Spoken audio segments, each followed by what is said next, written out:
Sunday, Monday, Tuesday, Wednesday, Thursday, Thursday, Friday, Saturday, Sunday comes again. 毎日 Sunday, 毎 Monday, 日 Tuesday, 日立の Wednesday, 細長 Thursday, 静 Friday, か Saturday, サラサラ Sunday comes again. 綺麗な空気体には細長が気持ちいいんです日立のビッグフローウェルネス日立フレ B3CCA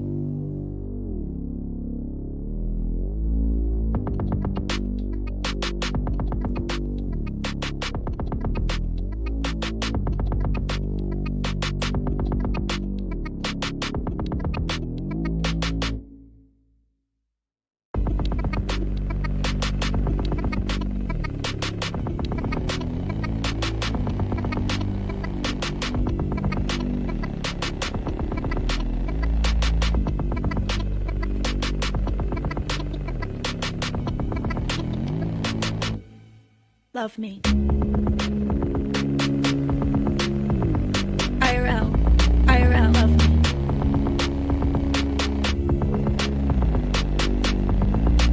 Love me. IRL, IRL, love me.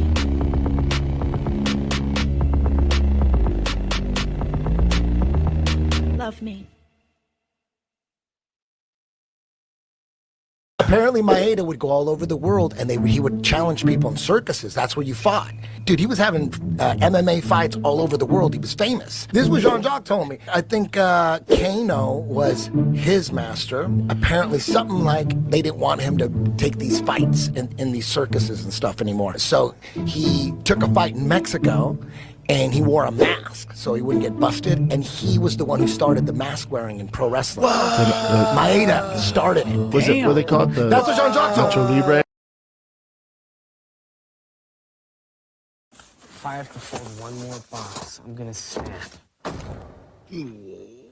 Juicy snap. Stab it to a Slim Jim. Need a little excitement? Stab it to a Slim Jim.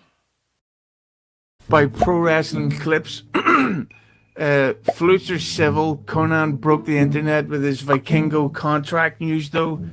Everyone's saying he's going to WWE.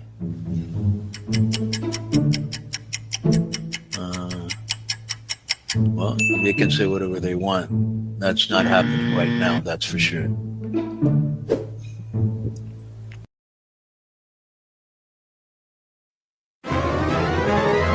It's time for Jim Cornette's Strike Through, sponsored by Stephen Paynew. Send an email to our crew, buy a cameo or two. It's Jim Cornette's Strike Through. もっと暖かくなるエアコンに変えてください。細長だから快適ゾーン4倍。What's your next desire? すぐ暖かくなるエアコンがいい。細長だからファジー速暖静かでパワフル日立の Big Flow 暮らし刺激人日立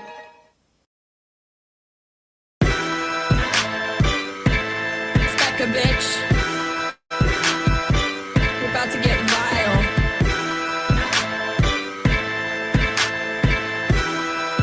Yeah. I'm a prom queen, but I keep to myself, stacking high green.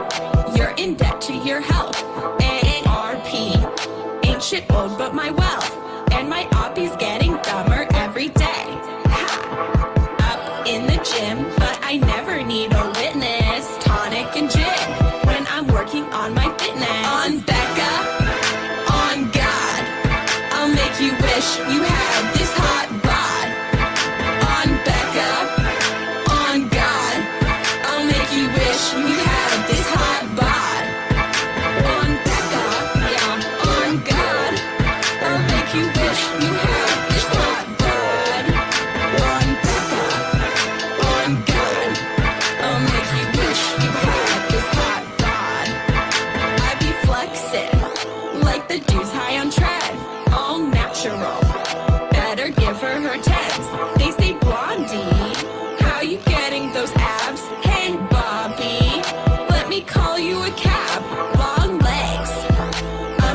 woman in STEM. My eggs, fertile, healthy, and firm. My trades, flowing free like the Thames. And my haters getting madder every day. On Becca, on God, I'll make you wish you had this hot bod. On Becca, on God, I'll make you wish you had this hot bod. On Becca, on God, I'll make you wish you had this hot bod. On Becca, on God, I'll make you wish you had this hot bod. Yeah.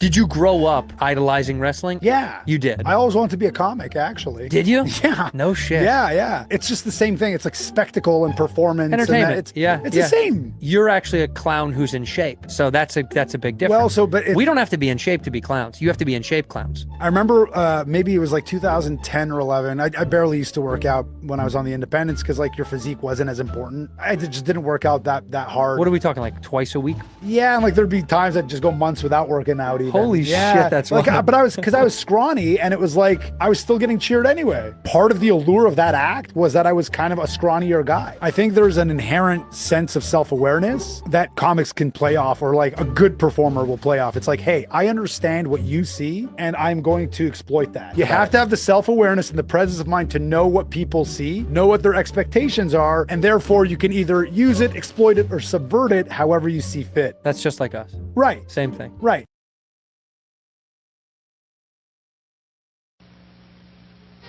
Get a Life is brought to you by Foot Locker, America's most complete athletic footwear store where it all begins.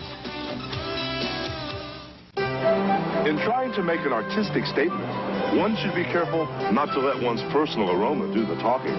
In order not to offend the critics, I recommend Right Guard Sports Stick. It provides maximum protection and the freshest scents, a sublime palette of odoriferous emanations.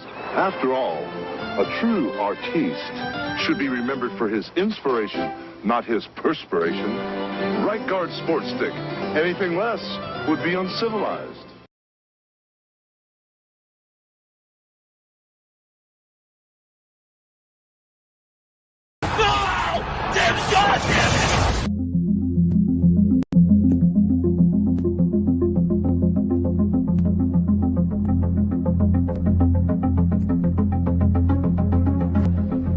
Ladies and gentlemen, shit's about to hit the fan.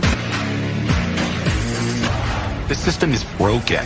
It was time for a revolution. We could be the wrestlers that we want to be. We have our own stories. We make our own characters. Different. That's what makes us elite. I've been forced to vacate the AEW World Trios Championship.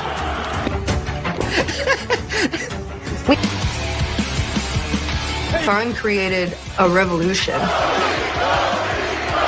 Show days, super chaotic. A lot of times we get here and we don't know what we're doing till hours, minutes before we go out there. There literally are, I think some weeks, 100 talents running around backstage. At that point, it caught Tony Khan's ear, and he started thinking, maybe I want to do this, let's get together. And I guess the rest is history, right?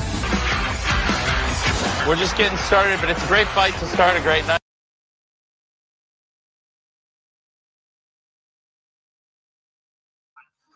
Oh, well, it's a great fight to start a great night. Ooh, what's happening, everybody? Welcome to a PWT run-in. I am your host, Phil Marks. Thanks for being here, whoever tunes in and tunes up.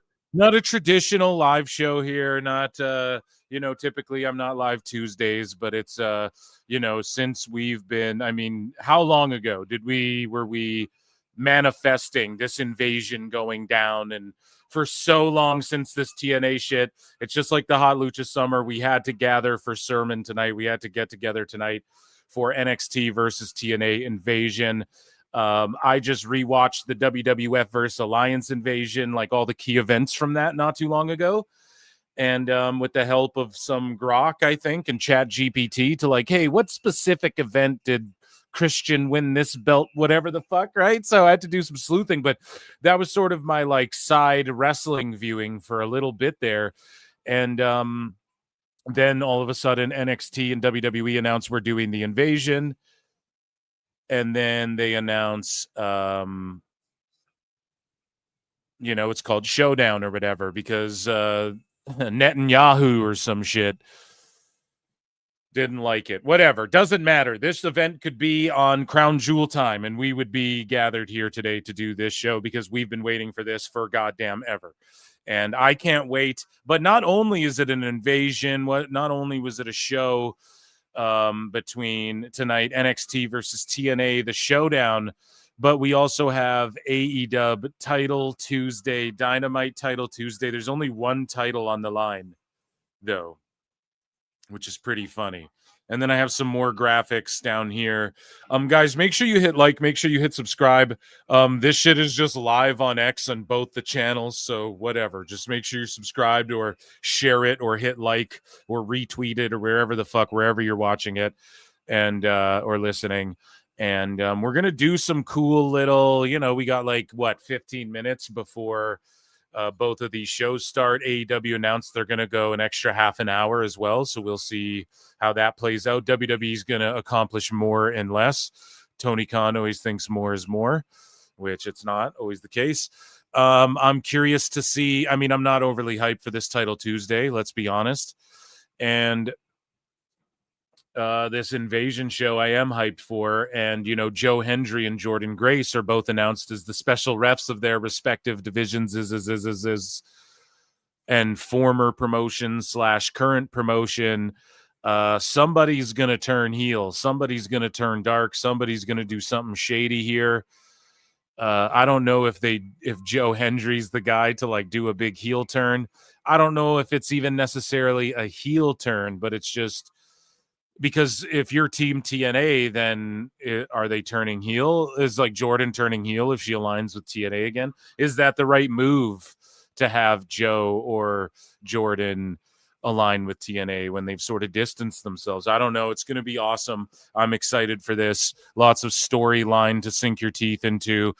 We have Mustafa Ali versus Ethan Page. We have the Hardys versus Dark State.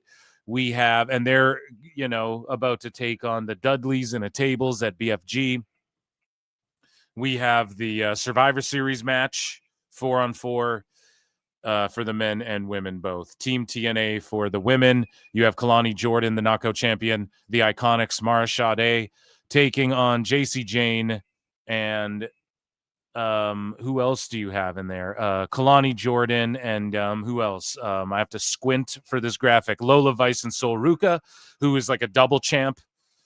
And then on the men's side, you have Team TNA as Kazarian, Moose, Santana, and Slater. Pardon me, and they'll be taking on Trick, who's the TNA World Champion, NXT World Champion, Ricky Saints, Javon Evans, and Miles Bourne. So just stacky. And it's unfortunate, man. It would be cool if that international title for TNA was on the line as well against that North American title. But it's all good because this makes storyline-wise, this makes me think Mustafa could fucking make a way with this North American title. For some reason, I just have a feeling, dude. But I'm excited for this, and they're also taping the next NXT show here, so expect a heavy TNA presence for next week's episode. And what else? You have TNA is allegedly being taped live for Thursday, not taped live. That's redacted. I'm stupid. Sorry. Big Bang is just such a compelling show. I'm distracted here. No. apparently TNA's taping the next however many episodes live from Full Sail, if I'm not mistaken, and they're airing on Thursdays live, so they're clearly going to see how this would work. They're on the precipice of a TV deal, so I think if that is the case, then that likely means that they're going to look at the numbers and also just look at if they're able to pull off live shows and how that looks for them creatively and all of this stuff before they pull the trigger on a TV deal somewhere. Who knows? But yeah, I'm assuming they're going to stay Thursdays. That's been their whole rebuild has been based around Thursdays. That's TNA Thursdays. That's their day. So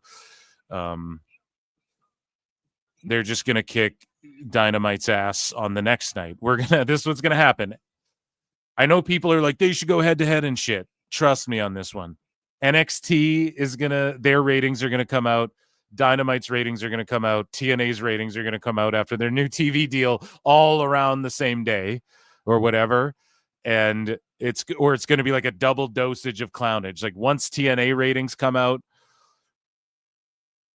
everyone will dunk on AEW a second time. So don't worry, AEW haters. It's still them getting dunked on if that's what you're worried about. And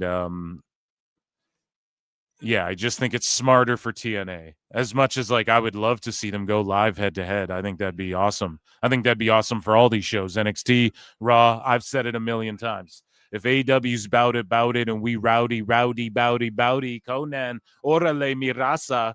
If it's Wolfpack for life, Holmes, you're fucking, you're going head to head live, you know? But none of these companies want to do that. And so, yeah, you just keep your day that you've built your following on and shit, you know? I digress. So, head to head, it is AEW versus WWE, but it is also NXT versus TNA tonight. So that is absolutely amazing. Over on Title Tuesday, again, just like double the wrestling matches all mean less. None of these one matches mean one thing, mean half of what any of these one things on this card mean. Okay. I'm bumblefucking around here. Hangman is going face to face with Joe. That's cool. Jurassic Express are in action. So, okay. Whatever that means. Mercedes Monet's got a TBS Open challenge from someone from Florida, which I think will be Dakota Kai or like Elektra Lopez. She just debuted in NWA the other day. The Demand, which is Ricochet and the GOA, are taking on the Hurt Syndicate in a street fight. Ishii for you Nuge marks out there, not trying to mispronounce it, takes on John Moxley. And it's like, bro, didn't they do this a couple times already? Haven't they done this match on like Rampage before and shit? And then you have Pac taking on Orange Cassidy. I mean, here's the problem. They're both returning. They both have just returned, and you're going to put them in a match against each other to beat them both. Tony doesn't know what the fuck he's doing. He's either going to beat Cassidy or beat Pac here. And in turn, it just fucks up both of their returns. That's the fucking problem, right? So it's like no one can build momentum ever. Oh, no, it's just going to end in a brawl where everyone's brawling in a DQ. Okay, well, that's shittier, you know? It's just like Mike Bailey and Jet Speed debut at the same week. Tony Khan puts them in a fucking tag team together. What are you doing? Then you have Okada and Takeshita, who are rivals but are kind of friends in a double Jeopardy elimination. I'll take things I don't want to watch for 400, Alex. Oh my fucking god, dude. Versus Brodito. So essentially what I think this is, okay? Because doesn't Takeshita have a belt or he doesn't have a belt either way? If Brodito beats Okada and Takeshita, then they get shots at the other guy's belts. But if Okada and Takeshita beat Brodito, they get shots at the tag belts. It is the most fantasy mark book. You fucking fucking mark. This is, and like, it's kind of cute, man. I always say Tony's a cutie pie because this is like what a little kid would do because they couldn't figure out fleshed out stories. Well, they probably could actually, most of them, but you get what I'm saying. Like, over on, oh man, we have a whole brand supremacy. People are winning each other's titles. You don't know who to trust. All of this is going on in TNA NXT. 4 matches. Tony Khan, here's fucking 2, 4, 6, 8 segments. And none of it really mean, okay, Monet just defends her belt against someone. You know, Hurt Syndicate and Ricochet do garbage shit to each other that people don't want to see Lashley and Benjamin doing. Joe and Hangman face to face. I mean, okay, they'll cut some good promos. Jurassic Express, I mean, okay, Jack Perry, like, no one really wants to see him. I guess I'm like glad they're doing that, but okay, they're just back together. There's no story there. They're just back together. Mox and Ishii, it's just like a Goober Smarks fucking match that they've already done. Cassidy Pack, again, I already broke that down. The title eliminator thing, Tony thinks that adds intrigue instead of like storylines. You know, it's kind of cute. And then in the main event, you have Fletcher and O'Reilly in a TNT Kyle versus Kyle 2 as well. They mark out for things like this. Ready? They have the same name. This is great. Can you believe it? Not only is it Kyle Fletcher versus Kyle O'Reilly, and are they both great wrestlers, but their names are both Kyle.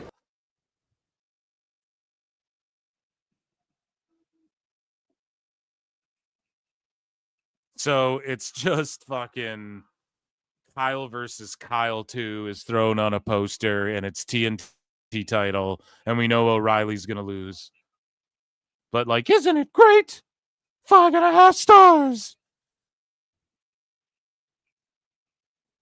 I don't know, man. This is just like, yeah, I don't know. It's just, I don't even think putting your best foot forward. This just seems thrown together.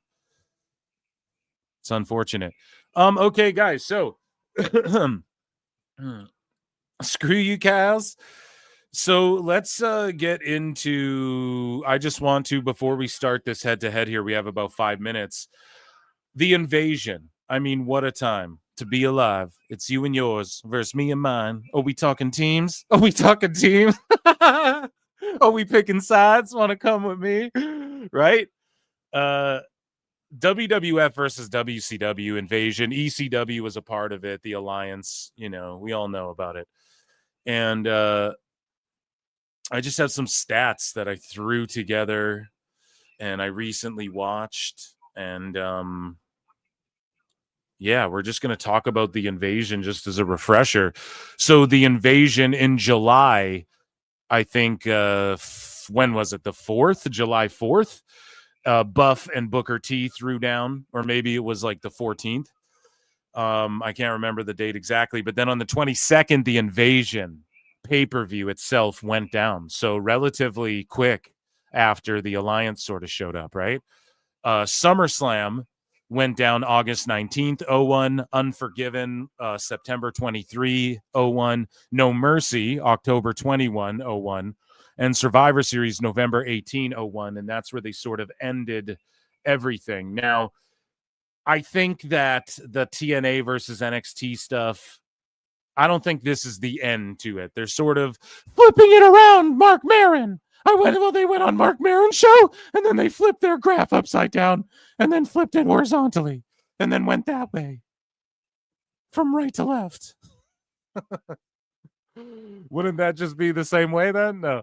I don't know. But this Survivor Series thing, all the stuff they're doing, even the No Mercy event being a part of this in a way, or being amidst this whole invasion shit, it all directly ties back to what went down back in the day. So that's been brilliant. Chef's kiss, Easter egg type shit. But we have the titles. So I just want to refresh some memories about titles that bounced around. So WWF championship matches. So Stone Cold defeated Kurt Angle for the WWF title, and he beat Kurt Angle and RVD in a triple threat at No Mercy for the WWF title, winning it twice during the whole invasion. Okay, and if you guys remember, Stone Cold was flip-flopping around, driving his ATV after a couple beers. What? Joining up with, WCW and all that. So the WCW World Heavyweight title. This is how many times it flopped around. So Kurt Angle beat Booker T for it in July 24. And then on the July 26 Raw, Booker T defeated Kurt Angle to regain the World Heavyweight Championship. And then at SummerSlam, The Rock beat Booker T and Shane McMahon in a handicap match to become the WCW champion.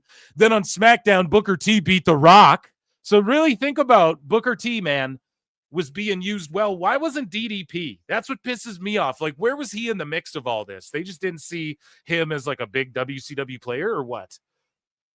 It's crazy. But The Rock then defeated Booker T at Unforgiven.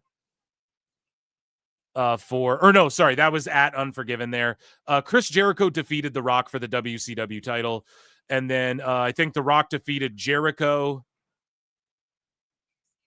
And Booker T defeated The Rock ultimately in that whole thing there. This is all out of whack here. So WCW United States Championships switched hands. Rhino beat Tajiri. Yeah, I don't know what I have listed here. I think I just went with like the key title switches here.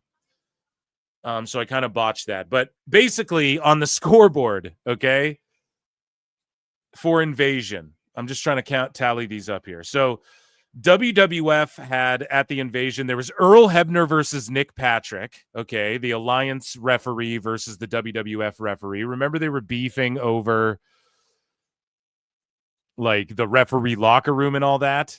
So what other matches? So RVD fought Jeff Hardy for the hardcore title.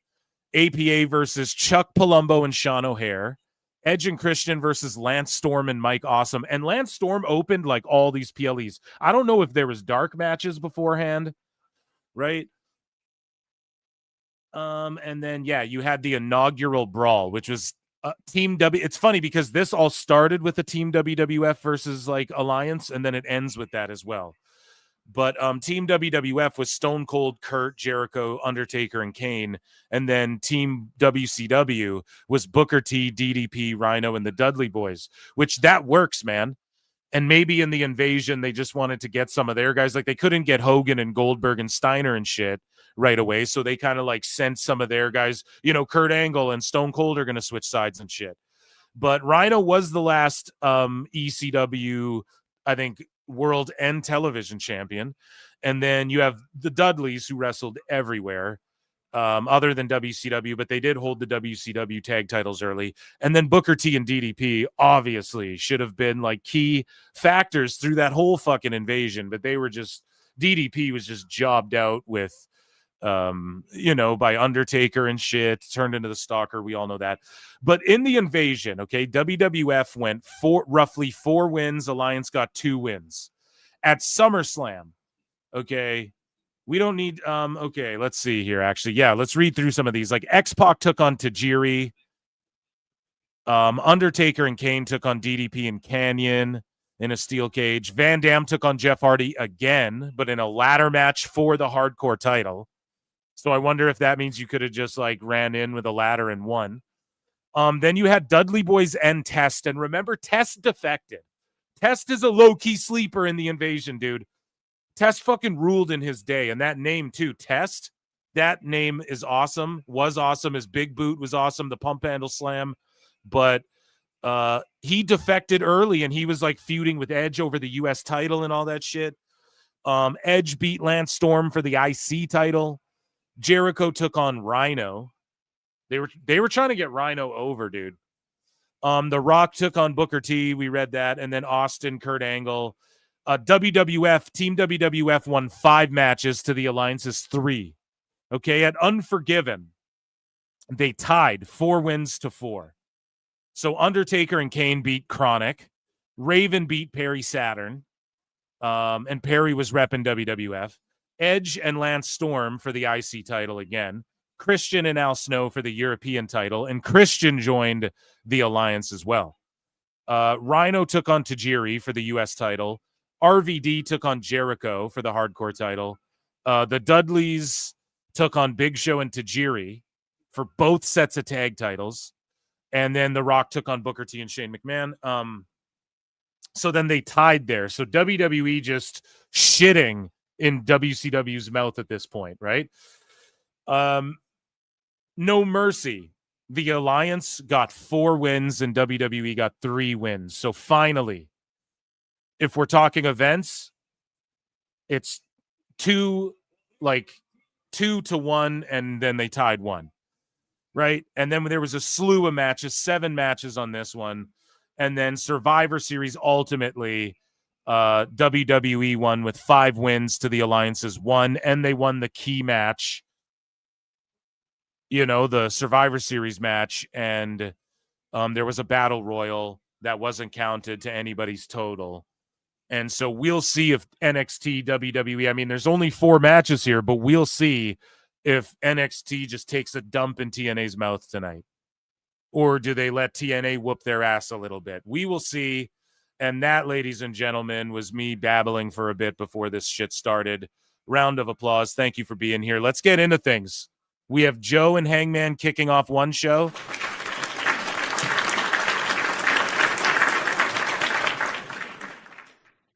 And we have this hot-ass NXT crowd. NXTNA crowd, I suppose.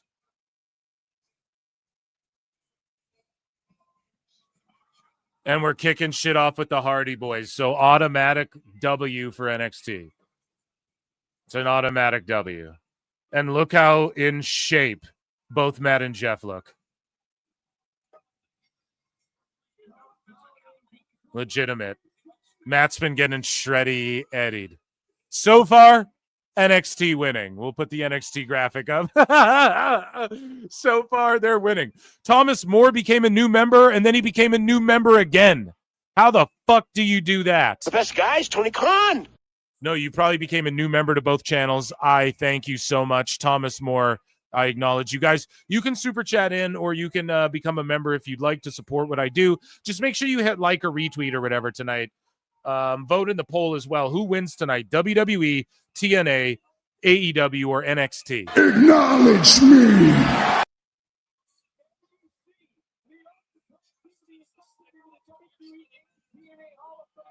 But yeah, I hope you guys like those stats. I know I was kind of bibbling there for a minute. I copied and pasted shit from Grok and Wikipedia there, and I forget the way I ordered some of that shit. But either way, the point I was making was WWE took a big shit in WCW's mouth. But can you blame them because of like the guys they had is the overarching thing, but I took a while to get there. Also, there were some other stats I wanted to read you guys. I just forget. It was which titles got merged. So ultimately, WWE also absorbed all the titles as well. And I just forgot to write that down. So there you go. There's my show prep for this run-in. That's why it's called a run-in. Okay, folks? Your boy Phil, we just ran in today. I was busy as fuck before this. Here we go. Dark State's coming out. I am listening to Hangman. I won't lie. When Dark State comes on, I'm like, Hangman. You know, we're switching over. I'm like listening to him. I know some people are probably like, oh, come on now, Phil.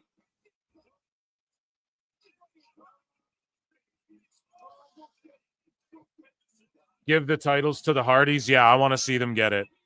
I was in the wrong chat. Hey, PWT verse, what's up? Can't listen to Hangman. I'm Magic. It should be on Peacock after a couple days. Is NXT on Peacock? Invasion was awesome. Yeah, I hope you guys like that. I wish I had more time. I'm sorry. I was babbling. My intros always go long. And I was like rushing to get on.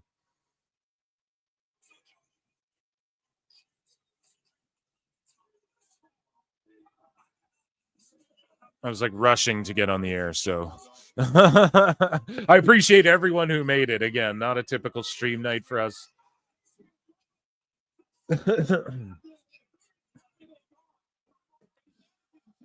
Okay, here we go. Yeah, I'm locked in again over here to NXT. The Hardys are in great shape.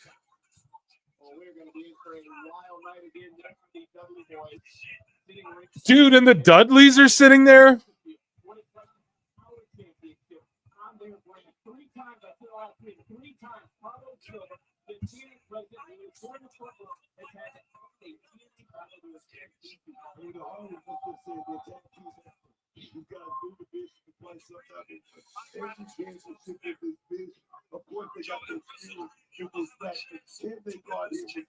Yeah, I want the Hardys to win, have a miniature run with those NXT titles, and then just sort of like sell some merch in WWE. They already have been, but just like sign those Legends deals, get back in 2K26, etc., get inducted into the Hall of Fame this year in Saudi. They should fucking do it, man. Now, the AEW crowd is hot for Joe, but I mean, what ticket sales did they do?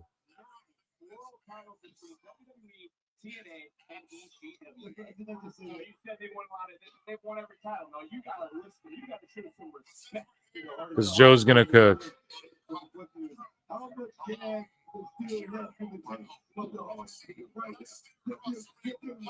Oh my God, look at this botchy shit.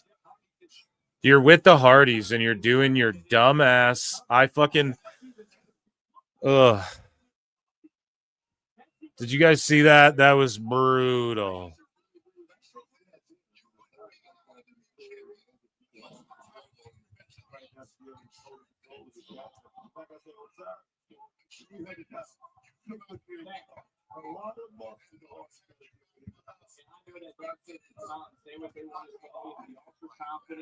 There's got to be nerves inside of Dark's thing. We've already seen in this.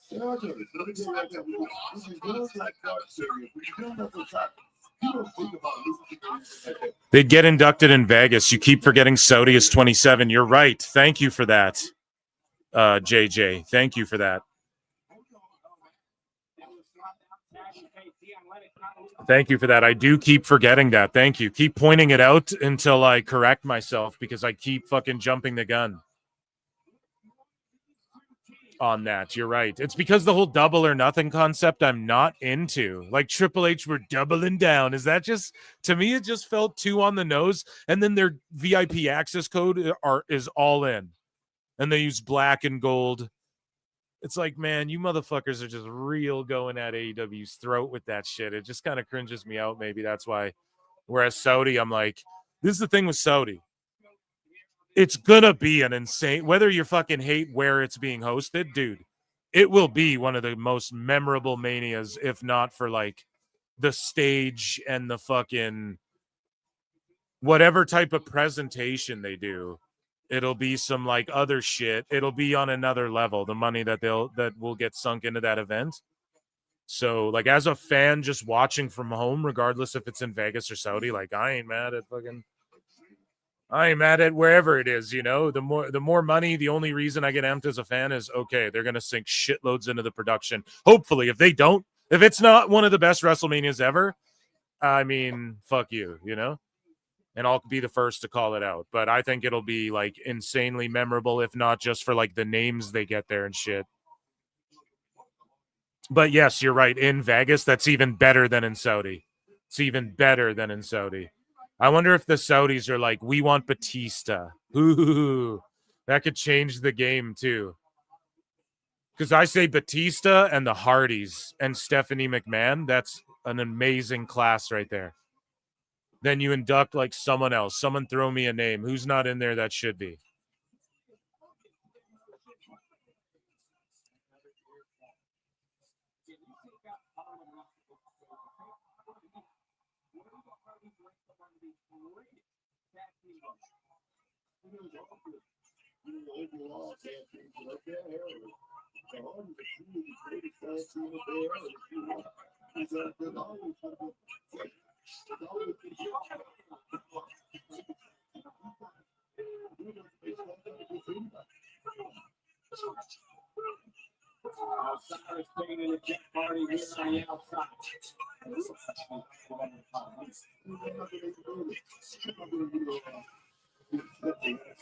Is Big John Studd in? I don't know. Victoria's good. Rick Martel, the Eggman, yelling for nothing. Is who, me? I'm just amped, dude. I'm on some coffee. Phil Marks. Oh, thank you. I would love to be in the Hall of Fame. Me.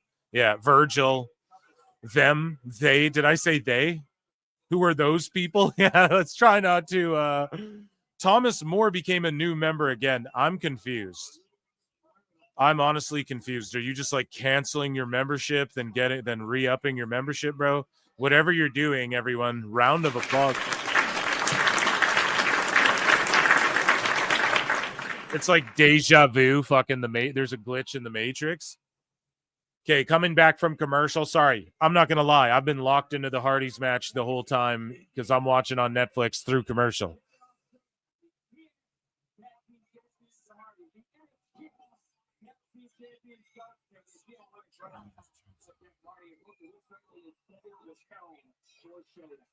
Or maybe Thomas Moore had like, because if you're a member, don't you get like a free super chat you can send in? So like if you just type nothing, doesn't it come up as that? Do they bank up? I don't know how it works. Who knows what Saudi's going to be like in 2 years? Yeah.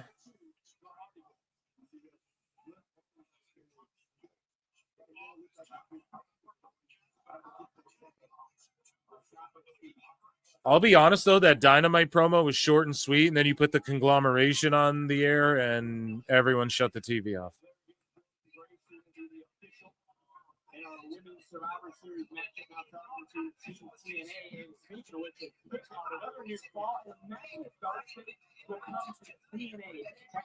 But it's rude to say that because Mark Briscoe, like, you don't want to talk shit about Mark Briscoe, but it's like, I love you, Mark, but fuck it. It's not your fault. It's none of I loved Undisputed Era, too.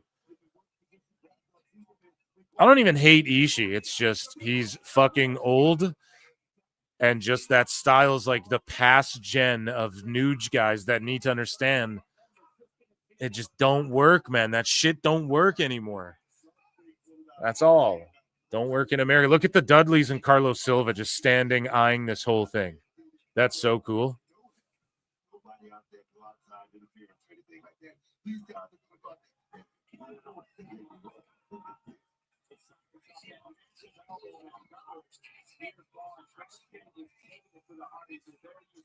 My membership ran out, then I joined the wrong channel, LOL. Well, luckily, Thomas, that's why I just make it 99 cents Canadian, because then I figure, because then I'm asking you to be a member to both. You know, if people did that, that'd be super awesome. And yeah, and I know it's a little confusing in that regard, but as far as membership, you get the same stuff if you're a member of either. Here we go. Whisper in the wind. Oh, yeah.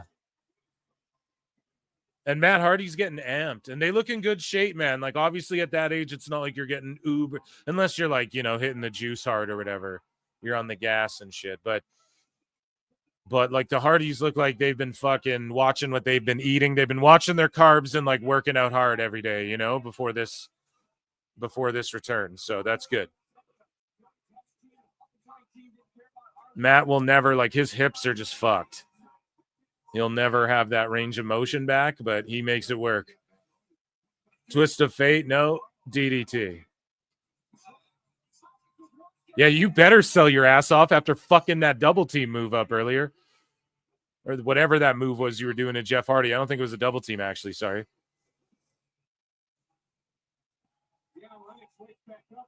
Oh. Oh, shit. Twist of fate into the fucking... Oh,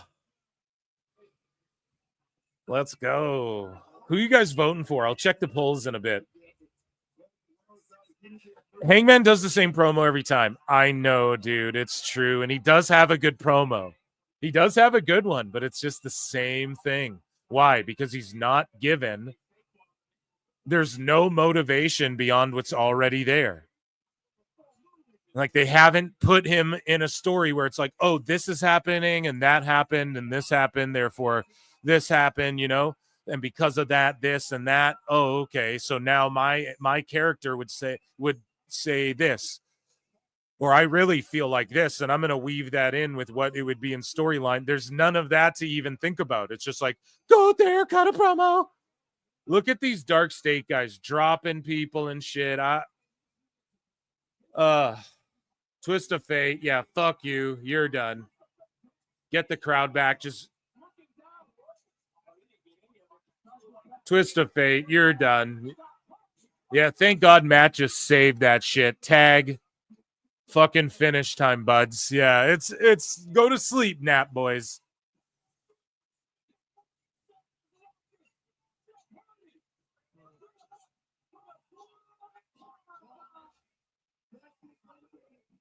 Yes. Yes.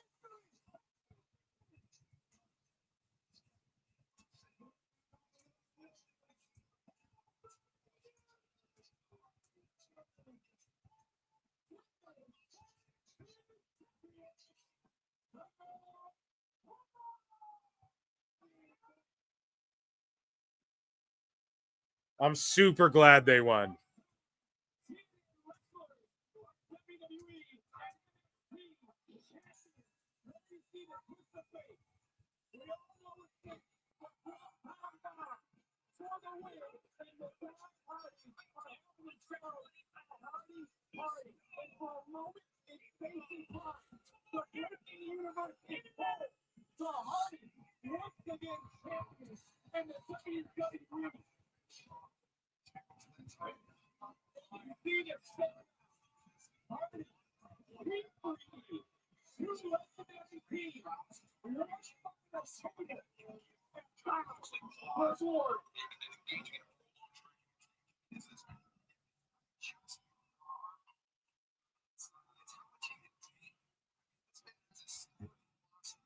I love it.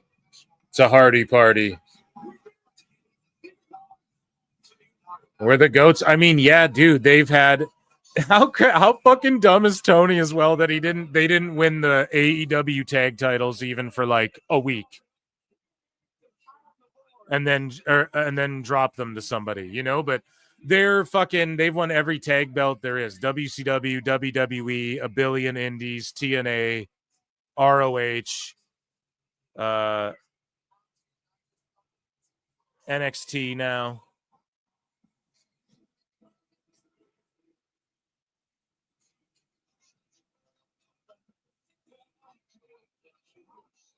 So good shit, pal.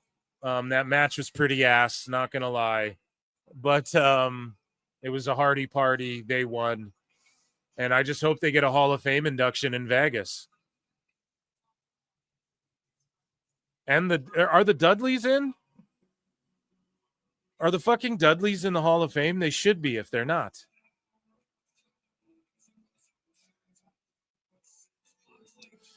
Okay, it's a commercial for NXT now, even on Netflix. It's a We'll Be Right Back. So we're watching this match here, Moxley and Ishii.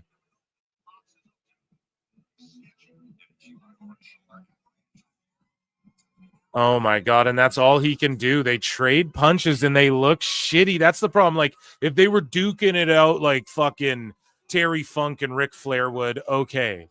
But they're not doing that.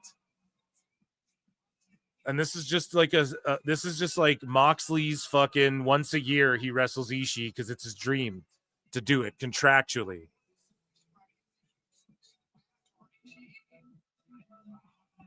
In 2018, thank you.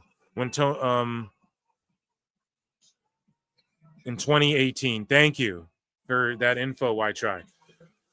Dudley Boys in, thank you guys. Yeah, so 2018 during 34 weekend. Thank you guys for all chiming in with that. I appreciate that. So yeah, the Hardys need to go in there. And Edge and Christian need to go in as individuals and as a team. Even though as a team it's a bit of a stretch, but it's like we fanboy out for that shit. You don't need to be like world champion shit either to be in the Hall of Fame in pro wrestling. Body of work does matter, I think.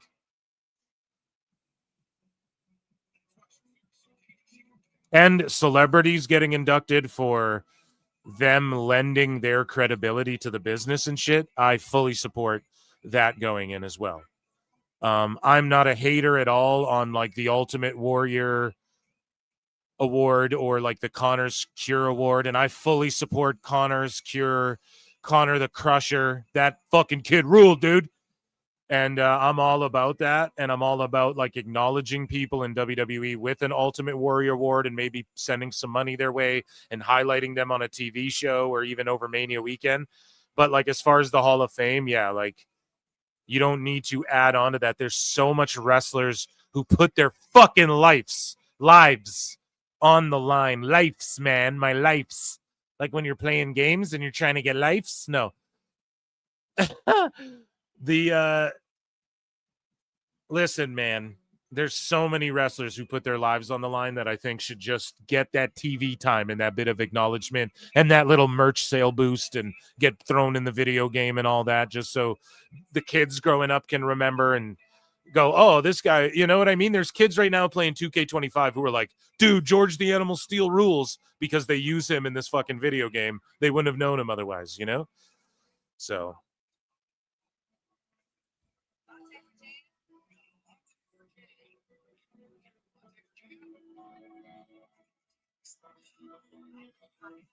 yeah, so it's picture in picture. I'm still locked into AEW Title Tuesday, even though there's only one title match and we know the outcome of it. What a terrible Title Tuesday. Why is it even called that?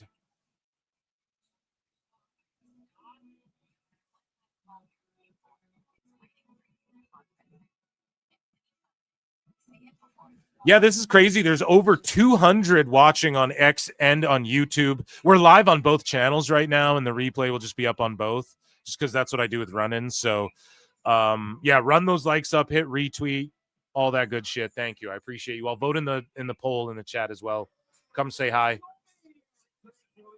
Hit heart or whatever. Appreciate you guys.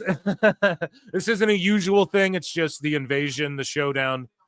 We're here for it. We've been manifesting this here at PWT. So, and then plus head-to-heads. I typically go live for those as well. So here we go. It's the women's. Damn, who wears short shorts? Jordan wears short shorts. Okay.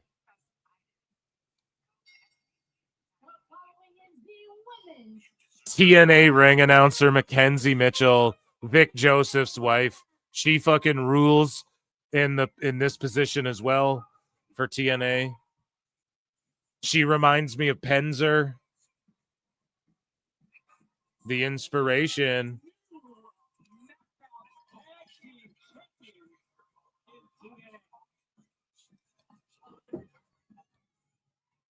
So we're 1-0 for TNA tonight, guys. Hardys are technically TNA.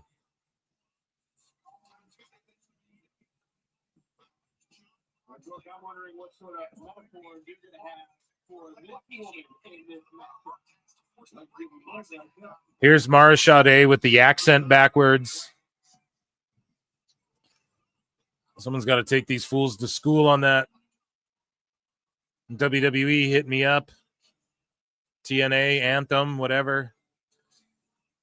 Kalani defecting.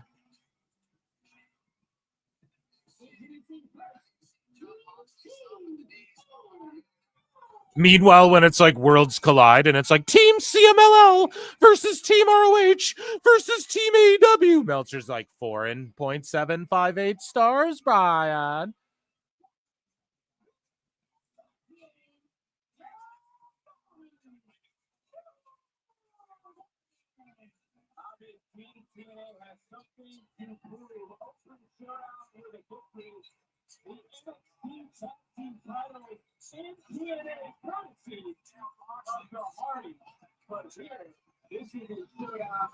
Yeah, I just peeked over at Mox. Sorry, I'm totally locked into NXT. I don't know why I didn't switch it over. I was locked into that. I was locked into that fucking entrances there. Sorry for the women. Then I looked down, and Ishii's bleeding from the nose and just fucking forearming Moxley still. And it's like, is this all you guys have? It's all you've done this whole fucking match. Here, I like this, though. I wanted to see some Team NXT shirts that were black and platinum. And then I wanted to see some Team TNA shirts that were red with the TNA logo on there. That's what I wanted to see in that brawl.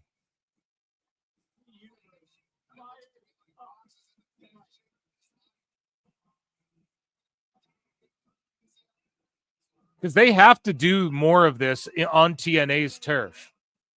It can't all just be on fucking NXT's turf. I love how Soruka does the fucking fish lips, Wayne's World. It's party time. Excellent. What is that, Wayne's World 2 at the end? Fish lips. I love how she does that.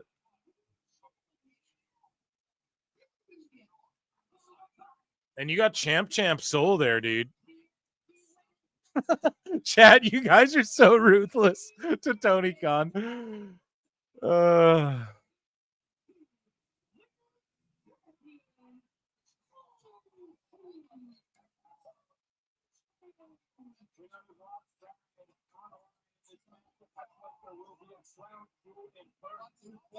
I say what they should do is turn Zarya heel on Soul right away. Have Fallon break up with JC Jane and become a baby face and do her like cowgirl thing. And then I would call JC Jane up sooner or later.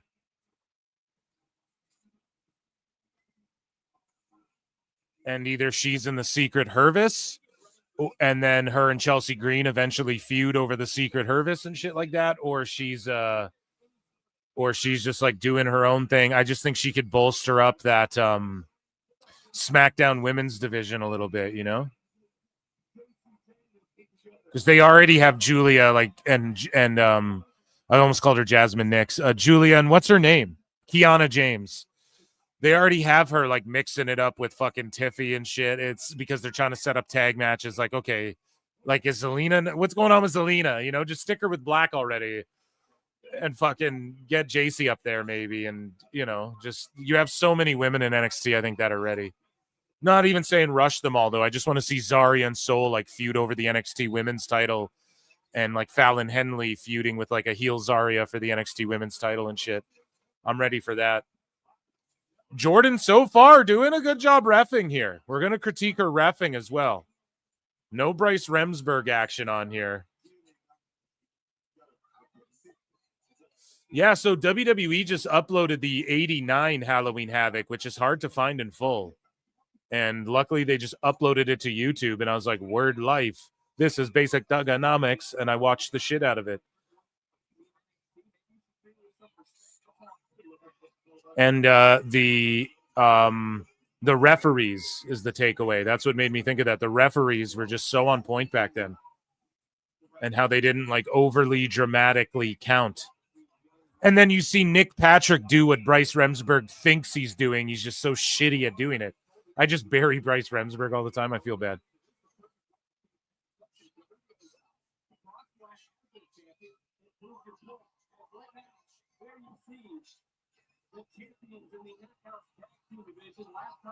This really says something when the guy who held your fucking world title for how long is having a match, is being taken to the limit by Ishii. And meanwhile, we have Carlos Silva and Morella backstage in an office. And you have the women of TNA versus NXT having a way more compelling match. You have Moxley almost being fucking pumpkin squeeze, like he's getting bully choked, like a reverse. He's just getting fucking bully squeezed by Ishii. Mox just held your title for 2 years, it felt like. You know, it was like a year, I think, but it felt like fucking 3. And this guy held your fucking title for how long? And he's being taken to the limit by this fucking by Ishii. No story, just a fucking dream mark match. Means nothing in comparison to this other match.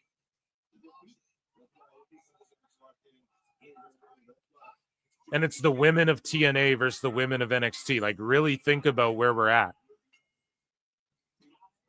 Perception-wise in AEW, you know? Like, And then now we're starting to see the attendances for TNA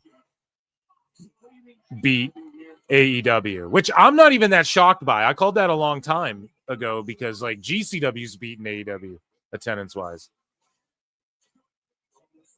Okay, Jordan Grace trying to separate everything. And she's like, oh, fuck it. You all just brawl.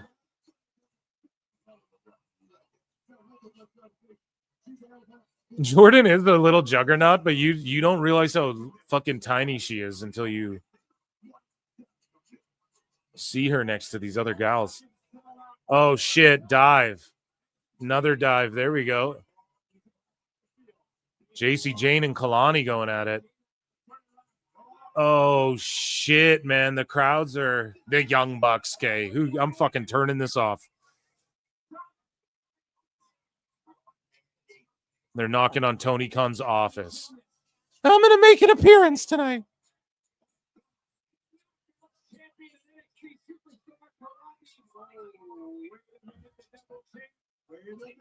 Oh, shit. Oh, my God. And Sol Ruka. Oh, my God. With the sauce. That's the sauce. Deep creepers. Or who? Sol Ruka. Did I say Kalani? I'm so sorry. I'm all over. I don't know, dude. This match is going nuts. I'm just quickly glancing down at AEW, and it's just like, okay, the Bucks. We're in commercial for both shows, but I'm getting NXT action on TV. It's not just like music going boo, boo, boo. We'll be right back. So I'm going to call the action, folks. Sade throws Jada Parker back into the ring. Sade and Jada Parker are illegal. Boom. Jada with the kick to the gut.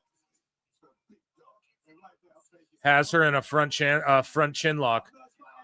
Jada throws Sade into the ring post. And now she's just peppering her with shoulders to the midsection. Jordan breaking them up. Jordan pulling out a yellow card. So is that a thing in WWE? And then she pulls out a red card. So I don't even get what that means because WWE, you just did some AEW shit and you didn't fucking explain what any of that means to us. But of course it's during the commercial, so exactly, I don't know. No pop. That's some AEW shit if I ever saw it. Like, does she get fined some money? If that's a rule in WWE or TNA and I'm unaware of it, let me know. And if that is a rule, I'm not even opposed to it, but explain to me that that's a rule and people get fined money. In Pride FC, fighters would get fined money, get yellow cards if they stalled and shit. And you would have to actually give some of your purse to your opponent, actually. So it encouraged you to fight and look for the finish. So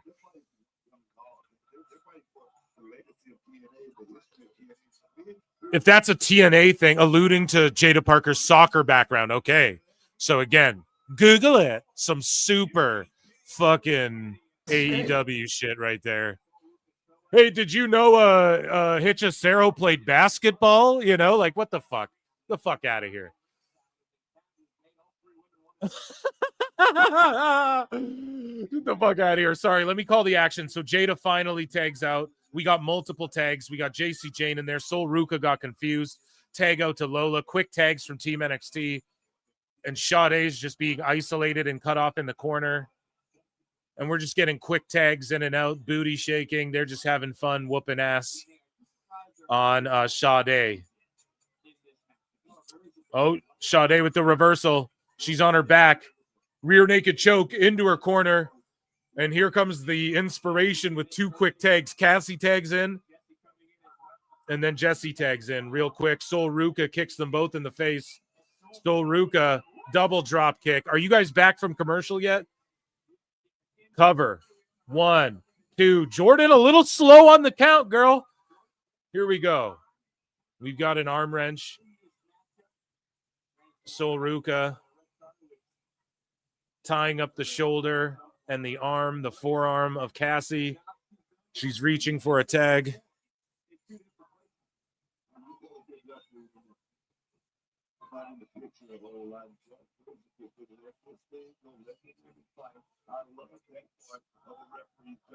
Oh, shit.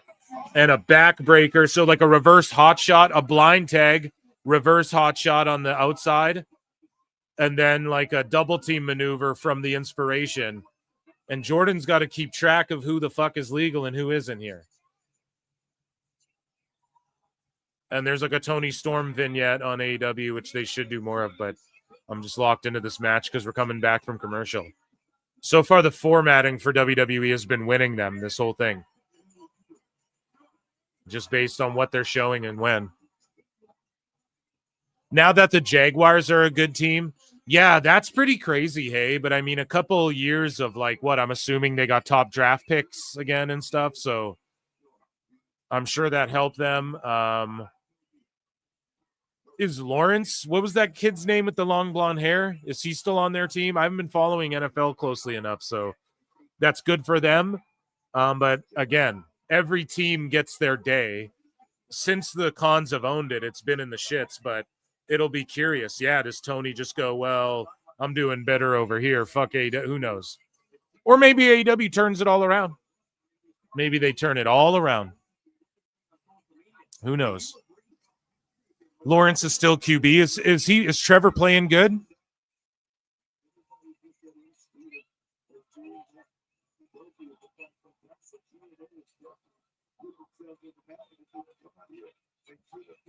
Is Trevor good? He's good? Yeah, okay, good. I'm glad he's living up to the hype because it's terrible when some of these players, and I can speak firsthand, like McDavid, he gets, the Oilers get how many, like, tippy top draft picks, and how many people did they develop? Like, how many guys like, Taylor Hall, Eberle, they got Nugent Hop, they got fucking McDavid. How many of these guys? And they can't get the fucking chip, man. And you feel bad for players like that. And Lawrence, I'm glad that and again, we're not talking like fucking they're the Patriots here, but if they're having a good season, good for them, Florida's like been killing it in the sports department lately in general, I think, right? So at least in the hockey, Centon, hockey and pro wrestling, they're crushing,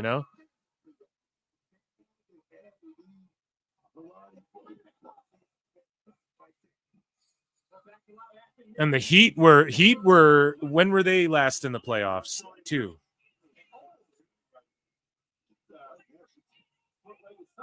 Not the Dolphins, yeah.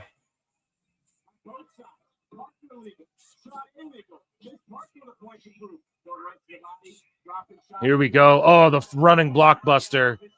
And we're getting a street fight. I mean, I gotta be honest, dude. When Ricochet talks all this shit to people online and they're given a choice, WWE or Ricochet, who makes me actually not like him in real life because of his Twitter antics, I mean, you just fuck yourself. And this is just going to be like a bunch of garbage. And I wouldn't be shocked if scissors get pulled out here. So these NXT TNA girls are going to get it done. Has there been any eliminations yet?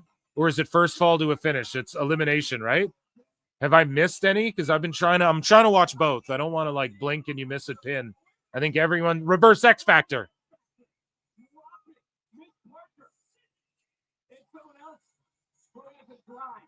Yeah, Miami Heat have been doing okay, so yeah.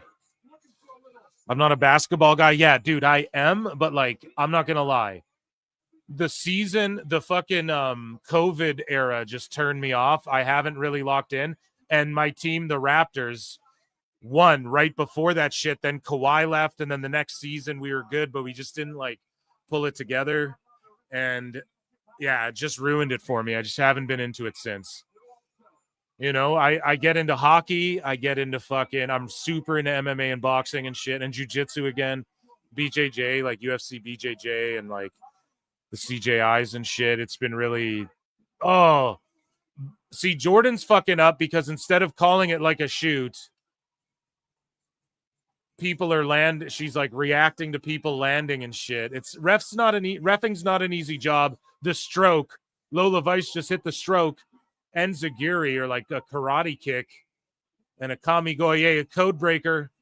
It's just breaking down here. Ooh, and just a hip splash that murdered Cassie Lee there. And a roll up here from Sade. And Jada's gone. Roll up. Jada's gone. Damn, TNA's whooping NXT so far. Oh shit, the Soul Snatcher. Oh my God, and Soul gets the pin on Sade. Now it's even. TNA's up 1-0 tonight on the scoreboard.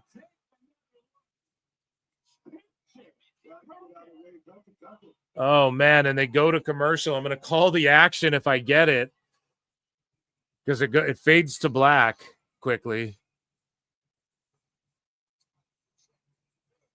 Here we go. So Sol Ruka's got Kalani in a front facelock, brings her over to the corner. JC Jane with a tag, double team boot to the stomach. JC Jane's in here, club to the back. Oh, a running head tackle there from JC Jane, like cross chopped her.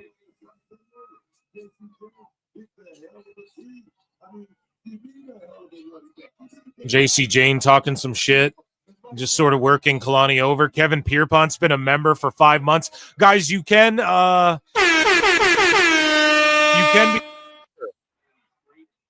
become a member, super chat in if you support PWT. Tomorrow, Wednesday show is going to be typical show. We're jam-packed, every segment loaded with news. Don't forget, Dave Meltzer, Dumb Moment of the Week. The official podcast and live show goes live Thursdays, 8 p.m. Eastern, 5 p.m. Pacific. And we're on Spotify, wherever you listen to podcasts as well. And that will be live Thursday.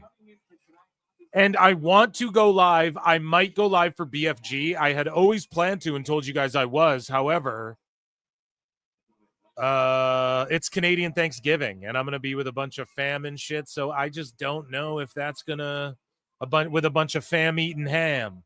So I don't know if that's going to work out particularly, but I doubt it will. But I'll review it, definitely. On Member Monday, I'll review BFG.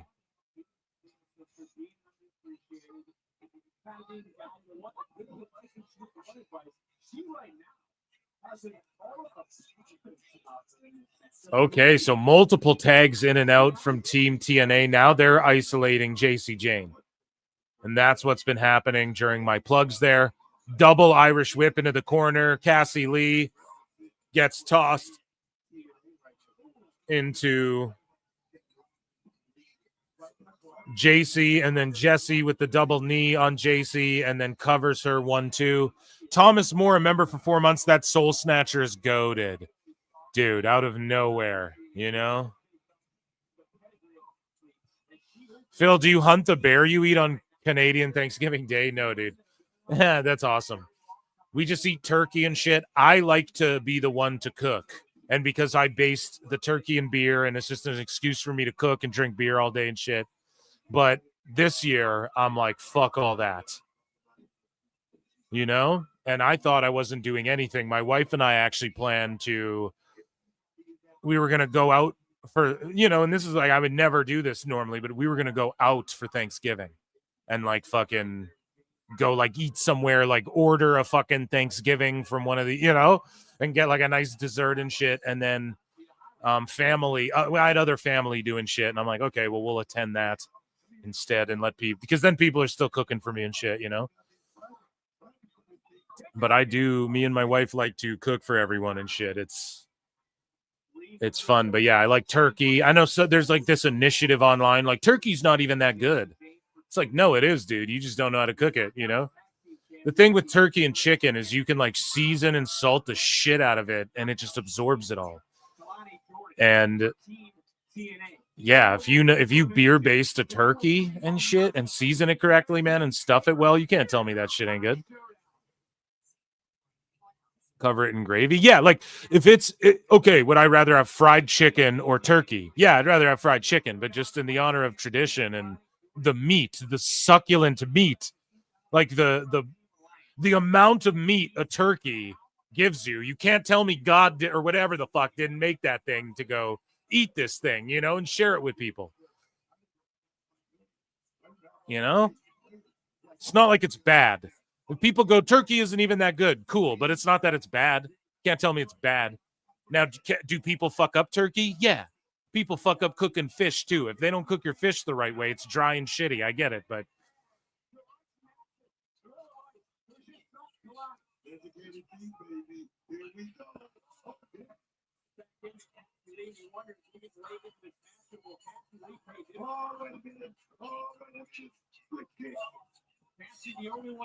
oh yeah, Lola Vice with the kicks.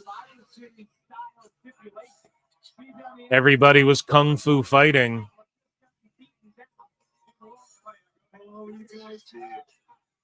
Red green Thanksgiving specials, yeah, dude. Look, oh my God, Booker's going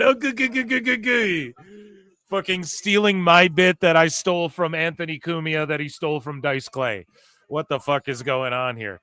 No. He's doing fucking Quagmire. Go. He's doing fucking Dice Clay, dude.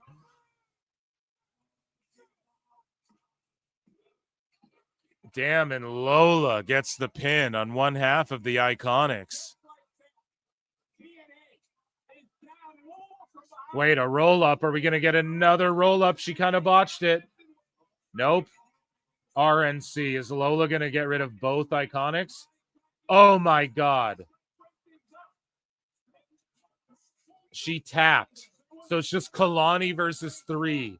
Now, with TNA on her back, Kalani's going to get like a... She's going to eliminate like 2 folks and then get eliminated. They're going to give her a big push. And then this is how NXT gets like all of their people over.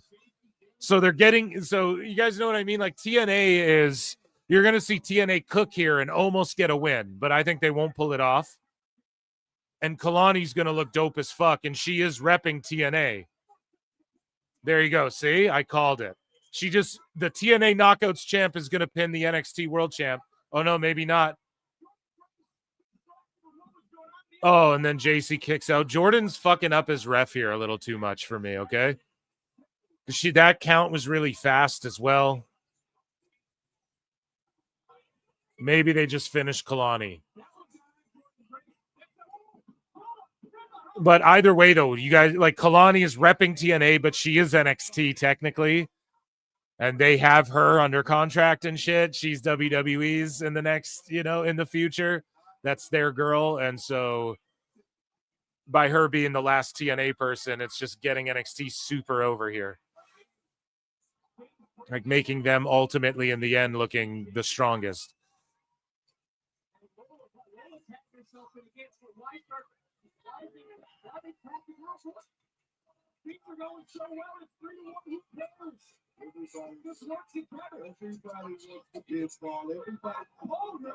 Yeah, and the NXT women. See, women always be fighting, dude. They're always beefing with each other. You can't fucking... Oh my God, Kalani just pinned her.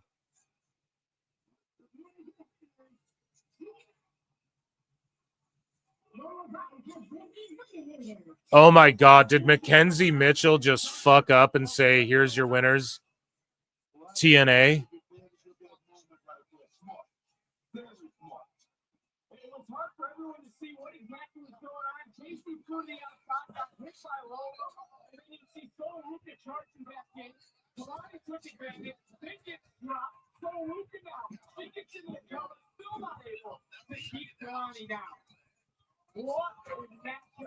So much going on right now. Here is Showdown.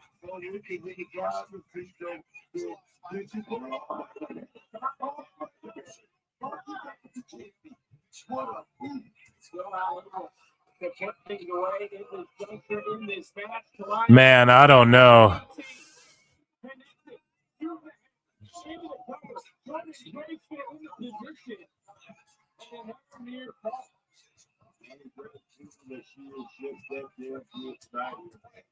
You gotta go back to further to match up. Did not happen. Jordan Grace was distracted. Jordan Grace coming in. Didn't even really see if there was a submission. All of a sudden, the bell. I mean, that is just how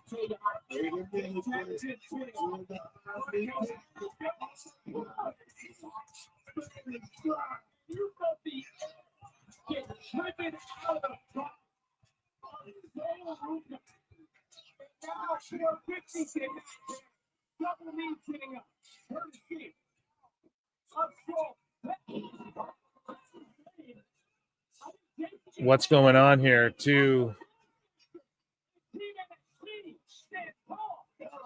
Okay, so NXT won. So Mitchell like genuinely botched.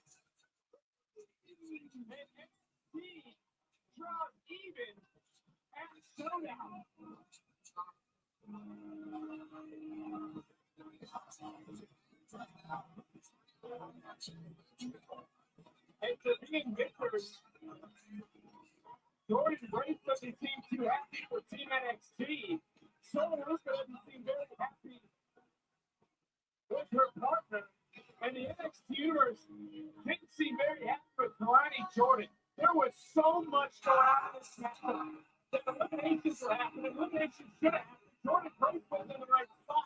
This was absolute chaos. And here's what we were talking about.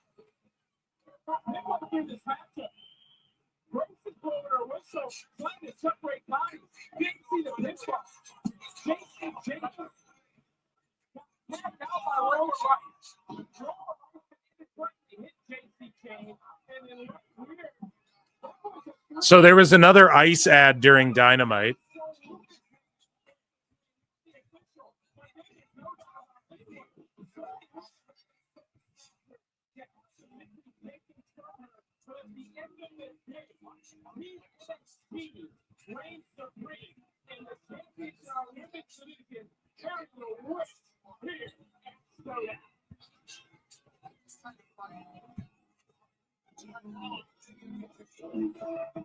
But the night continues because they Mustafa Ali, a TNA wrestler, looking to win a title. Yeah, so there was an ICE commercial earlier, and then on Dynamite. So it is 1-1, right? So it's one match TNA, one match NXT here. Okay, I'm getting Netflix ads. I'm locked into this shitty street fight.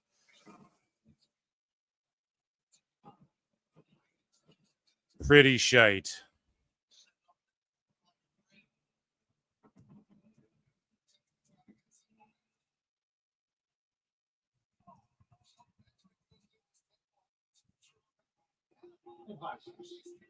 So far, neither show has been great, just being honest.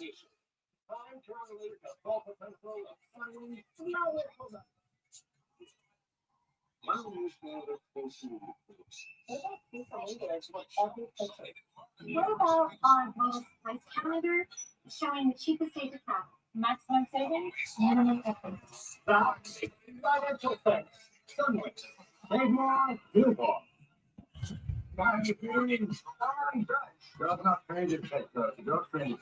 Yeah, neither show has been great. I don't know. We're watching Lashley over here.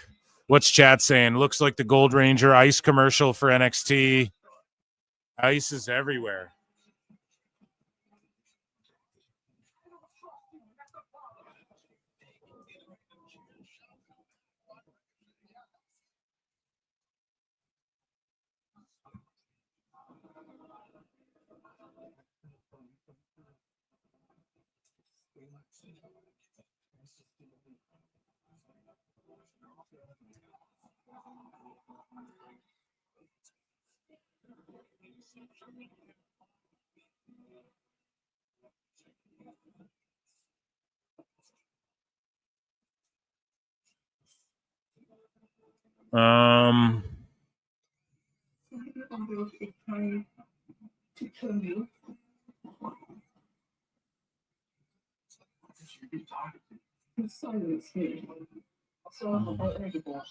So Lashley, I mean, getting big pops and a big lariat. It's just they're just wearing like business clothes and shit. I don't know. What's up, D? How you doing, girl? Lincoln Hawk, Steno, LMAO F1. Forgot to listen to see how the crowd cheered Hangman. We're getting the ice ad on CW as well. Cowboy shit.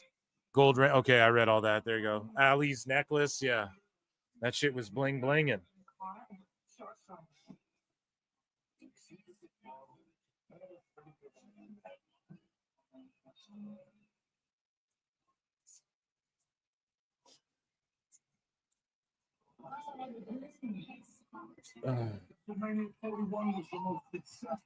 Yeah, I'm getting a WrestleMania 41 ad.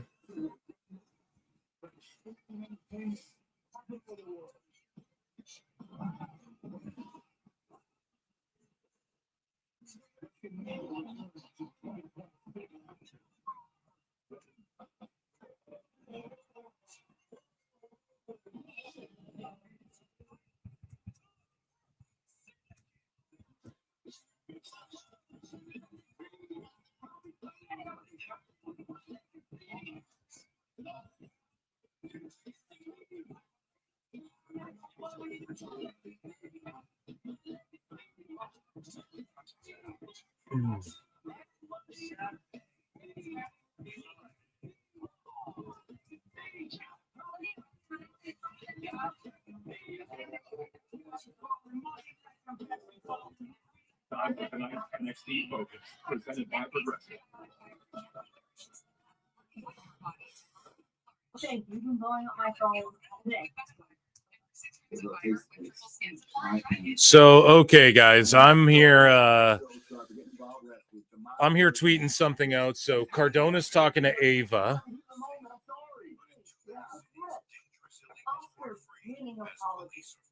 Matt, you're the king of self-promotion. You're not sorry at all. Don't scare me, okay? He'll be as George, but I just want to be on TNA. And I said, you know, there's a no-go till I get Bobby Briggs. He's mad. I'm sure he's mad, and I'm sure he wants revenge, but... So we're listening to what Cardona and Ava are saying.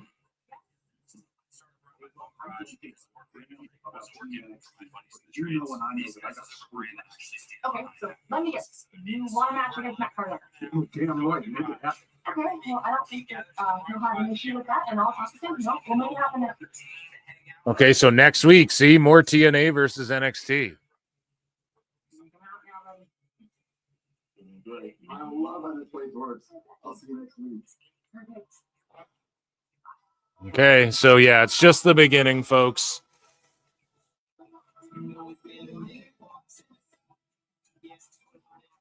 Here we go, man. Yeah, AEW's just been a dud so far.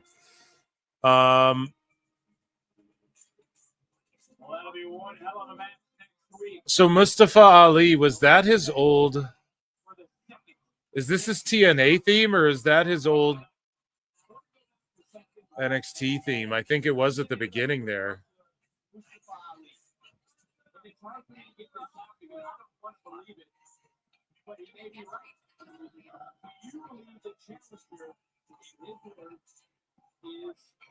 Yeah, let's go, dude. This match is going to be awesome. Ali looks more like a star in TNA. So basically online, I don't know, man. Neither show has been great so far. And here's the thing with Jordynne Grace. I'm not hating on her, because being a ref is hard, but also in those multi-man matches where you're responsible for like 5 people getting pinned and shit, or more, 5 or more, or whatever, 4 or more.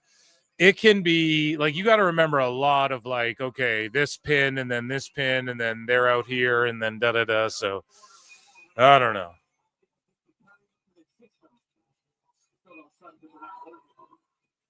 NXT is no better or worse than like a standard NXT show. So it's fine. It's good. It's not great though, thus far. And the AEW Dynamite show is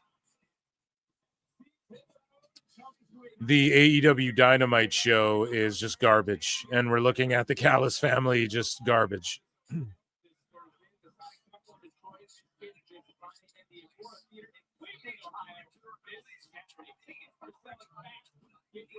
There's just 10 guys on screen, and we already saw the same visual when the Conglomerate were on screen, and there's 10 guys. It's like, what the fuck? So, yeah, we're locked into Ethan Page here.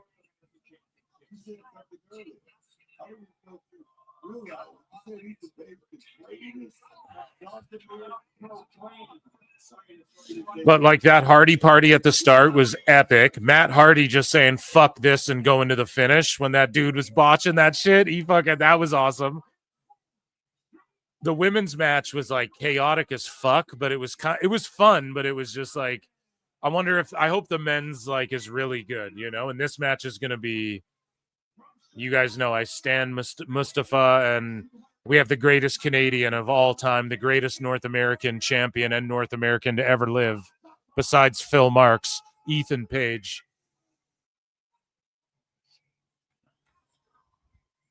And I like that they're switching ring announcers and shit, you know?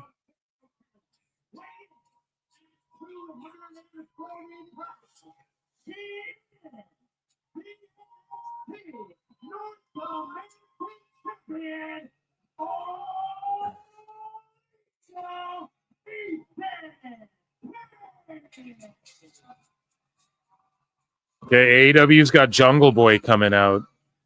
Jurassic Express to beat some jobbers up. See, so he comes out as he dressed like Tarzan? No, he's trying to be dressed like a cool guy. It's like Moxley. I'm still a badass cool guy, man. So Perry wants to come out there not dressed like Tarzan, but do the whole Jurassic Express, which only works because it's a boy and his dinosaur. And there's nobody waving their hands. Terrible. Okay, this fucking match is going to be so good.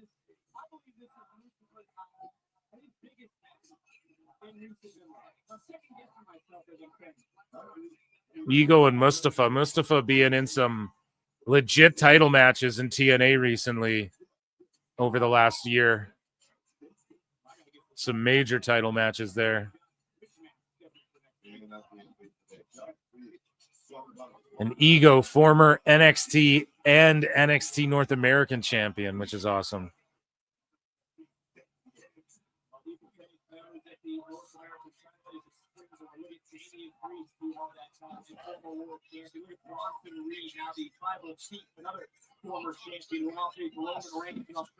Shoulder tackle. Oh, and then he just catches him in the leapfrog. Headlock takeover, and look at Ali with the chain grappling here.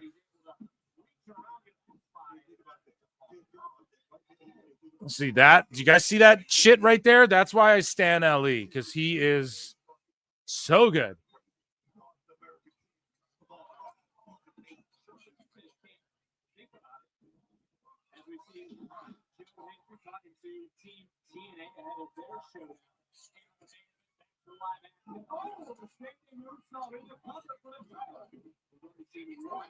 And he puts the psychology and the selling into all of his matches. It's not just craziness. Hits you with a flurry. And it's crazy how Ali's kind of babyface here a little bit against Ego. A bit of a homecoming for him here. Off the Ego gaining the advantage on the outside of the ring.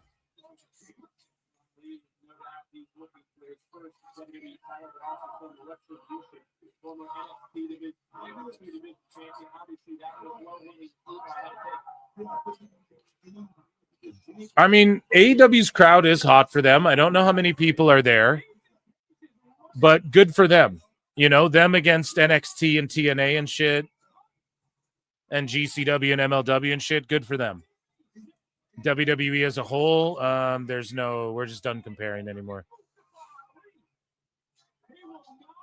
Or maybe like they get until 27 just because of, or like whenever WBD splits, you know, we'll get our answer as far as like, okay, we'll still cover them obviously, but TNA clearly, and there's like more TNA news every week because people are hot about TNA. So you guys are seeing that segment expand as well. AEW might fall into miscellaneous news if they're not fucking careful.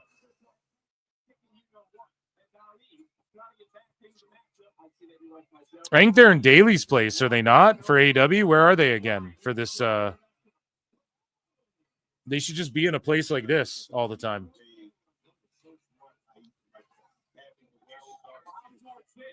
Where are they for AEW? I think is it not dailies? Yeah, they're back at dailies. Yeah, so they should just keep this set up. Like, they should just stay here and do shows all the time. Just do residencies in different countries and states, you know? Film, like, don't do everything live, like tape a month worth of TV or something in the UK.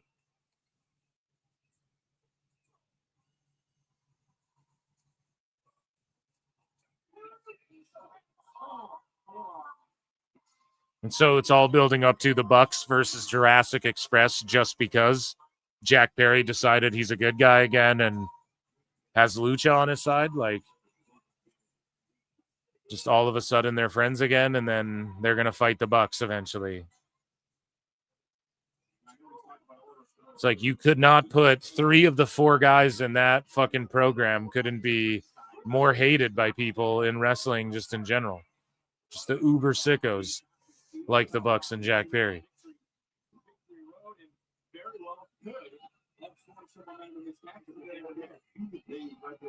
Ethan Page working the headlock here on Mustafa Ali.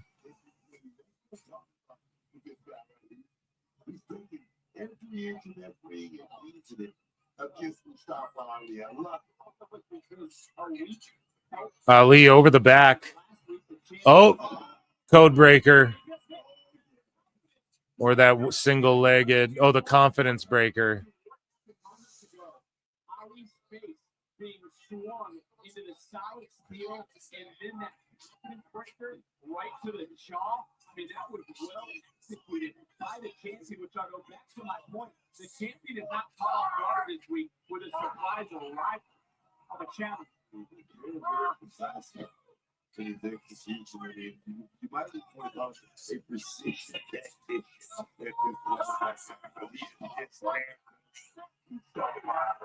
Oh, yes, man.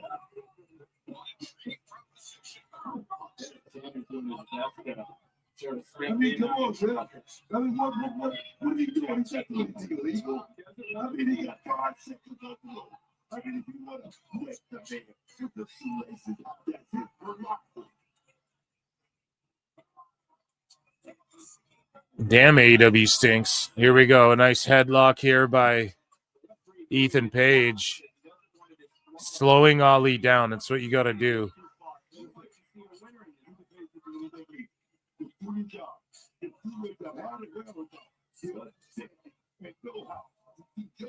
Ali's firing up. Yeah, and then why didn't Pac? He looks like a fucking little kid that you put a fake beard on with that haircut. He's got middle schooler hair, like when Justin Bieber was popular. You know, he should just grow that shit out again. Huge lariat from Ethan Page, just fucking sending Mustafa inside out. The North American Championship is hanging into the house. We've already seen the highlights from TNA. With the NXT Tag Team title. Mustafa Ali, looking to go high risk. They're behind Ali. It's odd that he's a face here when you see him all the time in TNA as a heel.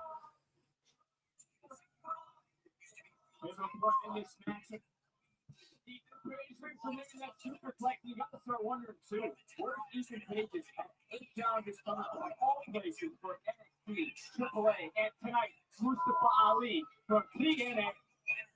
Everybody wants to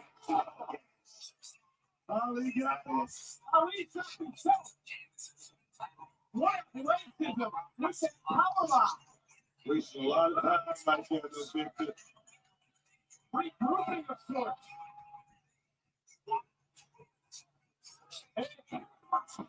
Thanks to your point, very smart. Wasting too much time. I don't have Ali being searched. Those things working in, not mine. He has a chance to rewrite and write a new narrative. He's fallen short at WrestleMania. Couldn't pull down the briefcase. The Money in the Bank briefcase. So Ali's on the top. Hopefully he doesn't fucking dress like this gold Zeo Ranger.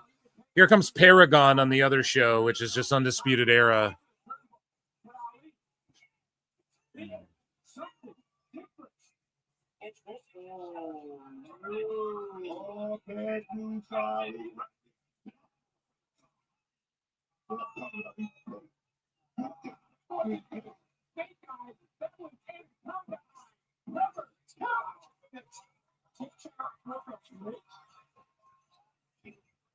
And Ali's body just collapsed. I don't know if that was the last of his energy that he should use in that moment.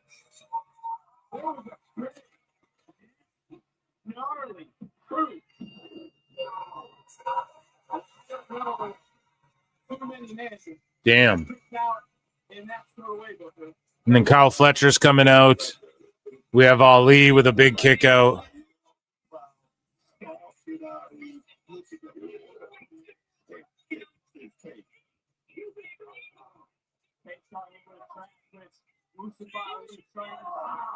Big shot from Ethan. Mustafa following him. Drop kick in the corner.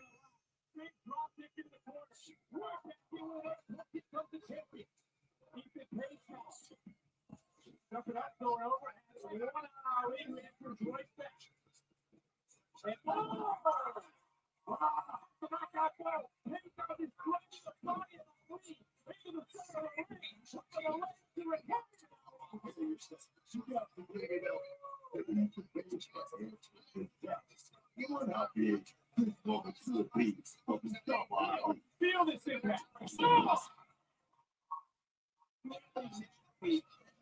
We don't give it up to keep it pace. And he threw it again next. This indeed is awesome. And this match will tip the scales for one brand heading in to our main event. And Cal Page looking for maybe the final minute. Trying to hold on. Trying to counter Nico's egg. Head kick. And Ali now from behind. Nice now. Oh, shit. Oh, guys, yeah, make sure there's 230 watching on X and YouTube. We're just live on both channels. I'll just leave it up. Not a typical stream night, so thank you so much for the great turnout. Amazing. Hit like, hit subscribe, hit retweet.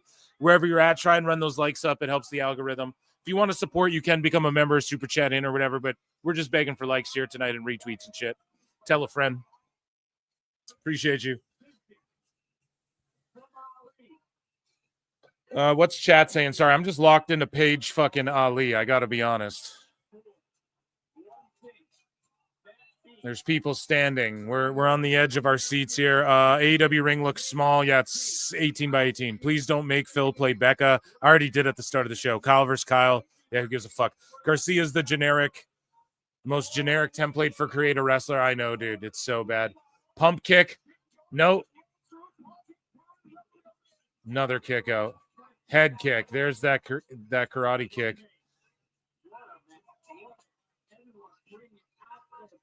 Oh! Oh, fuck, man. Stealing the show. Oh, there's like the Triple H knee breaker or whatever. Super kick.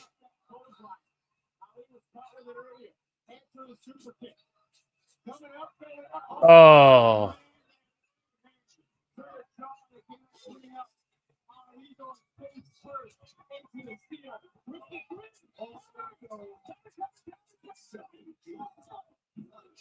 Oh, dude.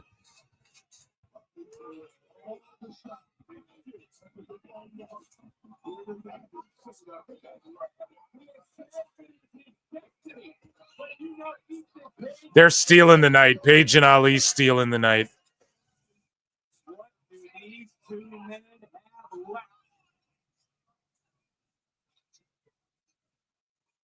NXT Universe split. Paige the champion. Ali the challenger. Going right. Sending Paige.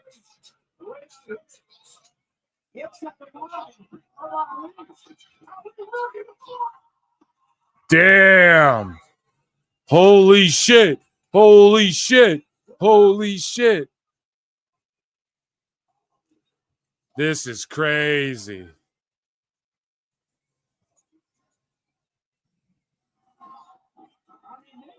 Oh my God, dude.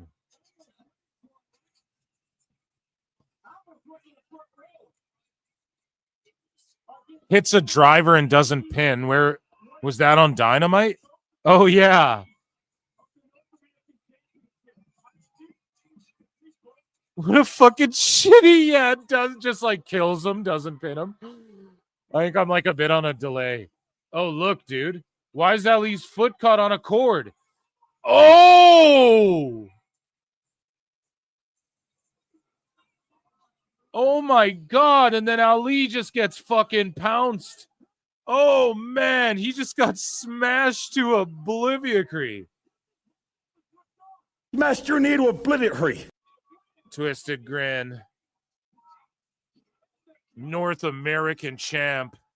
It is 2-1 for NXT tonight. Oh my God, dude. Ali. Holy shit.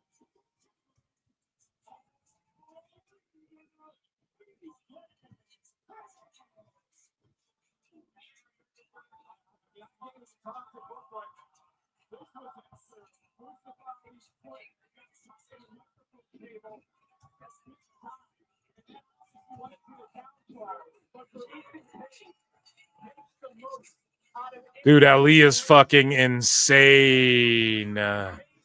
Ali is insane. George says, never seen the foot stuck in the wiring finish before. Me either. And it fucking worked. And that's amazing. Dr. Wagner Jr. is the AAA Latin American champion, is now being interviewed about Ethan Page by Sarah Schreiber.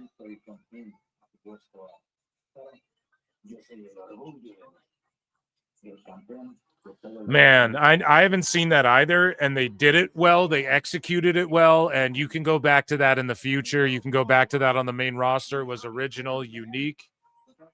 Lexus King talking shit to El Hijo del Dr. Wagner Jr. What a match. The king did a little bit of research. There isn't a doctor that's being Wagner practicing anything in this. But that leg trapped in the wire, dude, that's awesome. Like, they did it well, and you don't see that all the time. Never. I've never seen that. And it worked. So, boom. New finish unlocked in the age of, like, people flying around and fighting around the announce tables once per show. You know, someone's foot getting fucking tangled up in the cords. Like, amazing. I love that. I love it so much. That was awesome. A fucking great match between those two with a unique finish, man. There we go. That's why we stan Ethan Page, and we've been standing Ali since he left NXT still. We were standing him reinventing himself in NXT again, and I've been standing his whole run, chronicling it outside of WWE for a reason. And it led us full circle to that moment, and I feel vindicated. When I made you guys watch highlights of Ali matches while he was on the fucking indies, okay? That was fucking in miscellaneous news segments. That's what we were leading up to, all right?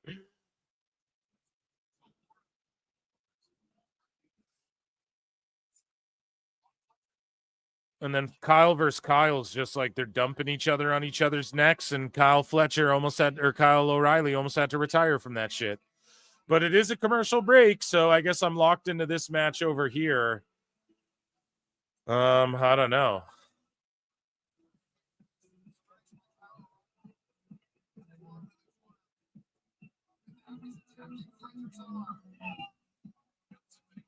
I'm just getting like music and like a Halloween Havoc Saturday, October 25th on Netflix, and we'll be right back, and just highlights of NXT guys. Meanwhile, I'm also watching Fletcher on AEW Cradle, or he's in a triangle choke from O'Reilly here.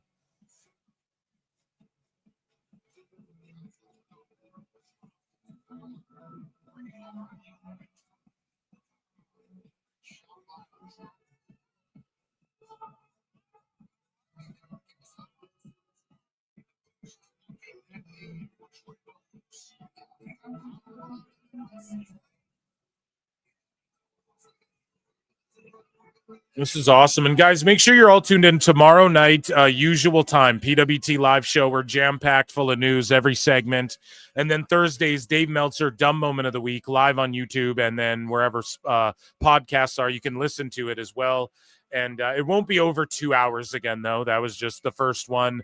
The internet shit out or StreamYard shit out, whatever happened. That was crazy. And then I had so much stuff accumulated. But yeah, it will be a fun show, a little over an hour, I would say. And that's Thursdays, 8 p.m. Eastern, 5 Pacific on YouTube here. So make sure you guys stay locked in, and on X as well.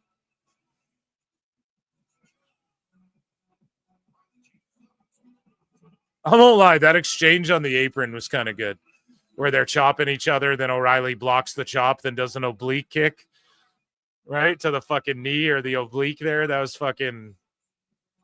Or O'Reilly, yeah, did the oblique kick. I like that. That was funny, but now they're just going to do like power. Yeah, no. O'Reilly, please don't eat a pile. Okay. Yeah, let's fight on the outside after fucking 6 guys just had a street fight. And we're all flying all over the outside. Yeah, let's go to the outside for our match. Let's not just have a good one-on-one match on the inside of the ring with good psychology and shit. And do what fucking John Cena and Punk would do in this moment and not go to the outside of the ring after other people went to the outside of the ring, for instance, right?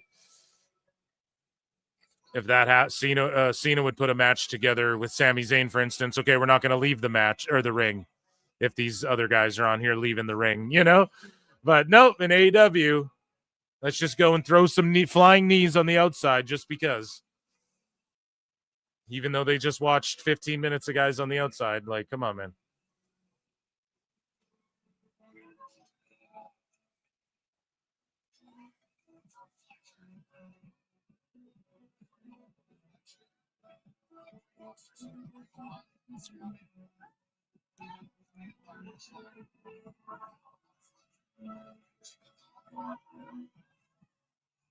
Oh!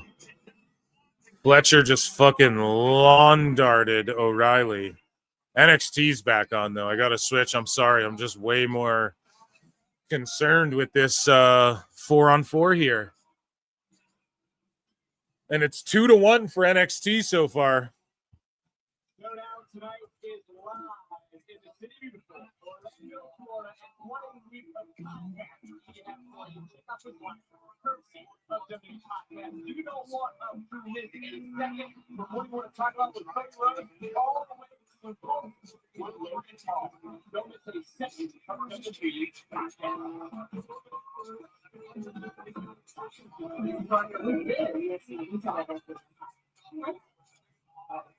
Congrats, guys. Thanks for that one. You're welcome to the last one. Okay, welcome. See you around.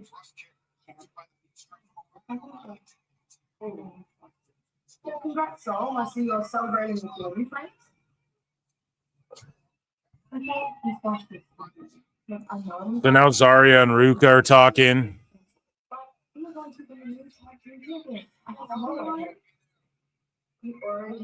Yeah, I have both shows on as well. I got I can just glance down at AEW, but I'm looking up at Blake Monroe right now. I'm watching both. Guys. I have both on. It's just that, like, what I'm more focused on. Like, my eyes can't stare at both at once, you know?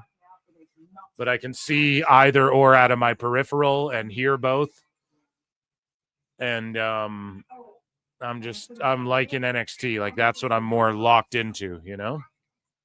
When my attention goes one way, that's what I put on the screen here for you guys.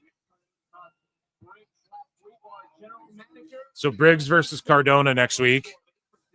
So again, just more. They're taping tonight's show. There'll be more TNA presence. El Hijo del Dr. Wagner Jr. versus Lexus King next week. Just call him fucking Dr. Wagner Jr. or Wagner Jr. or Dr. Wagner or Wagner. You know, just fucking don't stop this El Hijo shit. I'm sorry.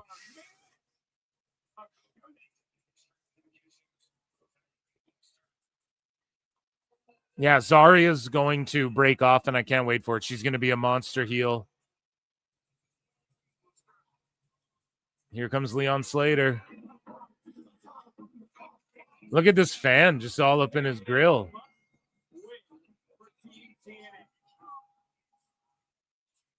So Leon comes through the crowd. Wow, all the TNA guys coming through the crowd. Here's Kazarian.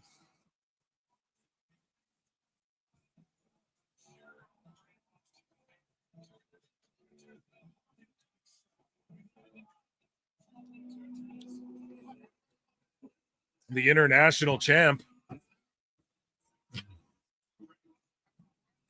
Moose. Moose.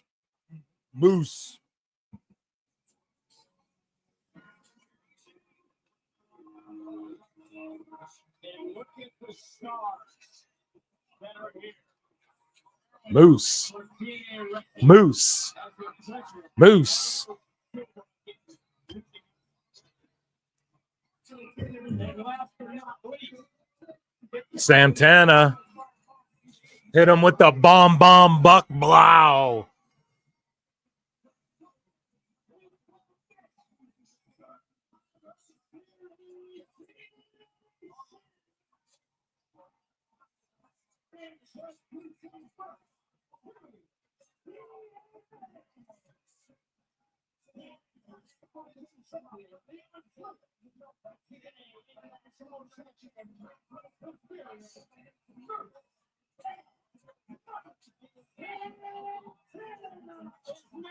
Santana is becoming such a star, dude. I fucking love him, and I'm so glad he got the fuck out of AEW.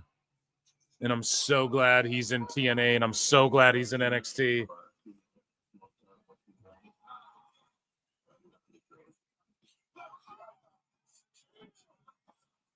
I'm getting a Netflix ad right now for Cena's final match. And then we just had a goofy-ass brawl between Conglomerate and the Callis family. Now it's commercials over here.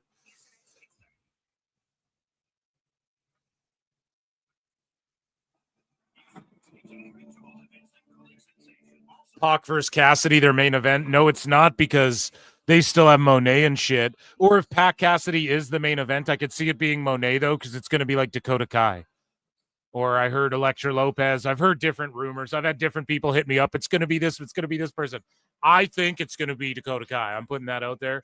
Or Elektra Lopez. I forget her name, Carissa Rivera. But it's going to be... They are going... It's 2.5 hour Dynamite tonight, guys. They added an extra half hour plus an overrun. So it'll go like 2:45. I'm assuming that Collision will be canceled and they'll add a 3rd hour to Dynamite, and Dusty Dave will try and spin it as a W. I've been pretty spot on with a lot of this shit. Even, do you guys remember AEW's last TV deal? I was more spot on than Meltzer about, just by listening to people smarter than me. It's going to be the same thing. Same with TNA. They're apparently going to run a bunch of live Thursdays coming up. They're going to be on Thursdays, guys. Okay. Hopefully CW would be awesome. If not CW, I ain't going to cry about it. I'm just happy they get a TV deal anywhere, but I just can't wait to compare the TNA and it'll be NXT and AEW numbers. And then the next day it'll be, you compare the NXT numbers to the TNA, or the AEW to the TNA numbers, and it'll just make for great conversations. And then WWE entirely, like Raw and SmackDown entirely, I will just be reporting those numbers. They won't be compared to AEW in any way anymore. It'll just be fucking NXT, TNA, AEW, you know? We'll be comparing those numbers. Raw and SmackDown will compare those against each other, you know? We've had 3 ice ads during NXT, bro. I know. It's and during Dynamite, there's been every commercial break, there's one. Who'd have thought actually studying and learning would pay off? Exactly. I swear they said that's the main event. That's a bullshit call. Just got a second ice ad. Dakota seems likely to me too, but it's AEW. It could be Sonya Deville. I don't think it's Sonya Deville because she works kind of with WWE /TNA /Invicta, and Invicta's owned by Anthem, which owns TNA, and she's gone on record and said, I won't bury WWE, and she works sort of with Invicta, which is owned by Anthem, which is on, I think, the streaming platform that I can't remember all the connections there, but Anthem is the key connection, and you have fucking, you know what I'm saying? And you have fucking the connection with TNA and WWE, so I don't see it being her. If it was like Shayna Baszler in like a one-off type scenario, that could happen too. I will say, like, Isla Dawn, there's stories that she like kind of blew up her spot in AEW, but I don't know if that's true or not. But it's not her. We just know it was her. And if Dakota Kai debuts, I don't know if she's like signed to AEW officially, but it could be. Like, she didn't run off to the indies. She did just like I said. Dakota Kai's gonna like Twitch stream, and then like she should just sign to AEW or TNA. Seems like that's what's happening with her, you know? Just like if you look at her activity, you know. Oh, we missed Joe Hendry's entrance, man. But he is the ref, so that's okay. But what side is he on?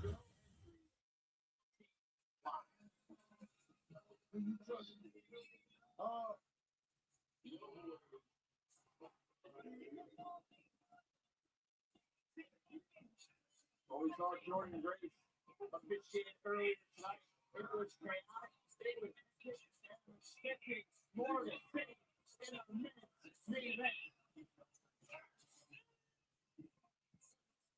But if it ain't Dakota, yeah, it could be Elektra. But I'm just trying to think. It's got to be someone Monet's fought in the past, is why I'm leaning Dakota Kai. So, yeah, all of Monet's belts are hanging there. Her new gear is really good.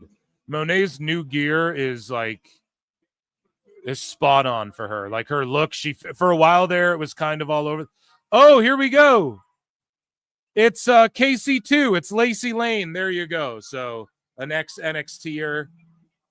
Exactly. Someone from the PC we knew. Hopefully Lacey Lane, that's her indie name, right? Hopefully she signs to AEW. They have tag titles, right? Why doesn't Tony Khan make a play for KC2? KC Squared, Lacey Lane, and Casey Catanzaro. Why doesn't she make a play for them both? You know? That should, that I would put the tag belts on them. That would be awesome. But good for her. Hopefully she's signed. But if she does, they'll just send her to Ring of Honor pretty goddamn quick. There you go. Good for Dakota Kai, because I don't want to see her get lost in the shuffle. And she's making money on Twitch. She don't even need to be fucking bumping around if she doesn't want to, you know? That's awesome. I'm pumped for Lacey Lane, but like this doesn't, she's just going to lose, and it doesn't, is she signed? Doesn't really do anything for anyone. Let's be honest. Okay, we're locked back in NXT here.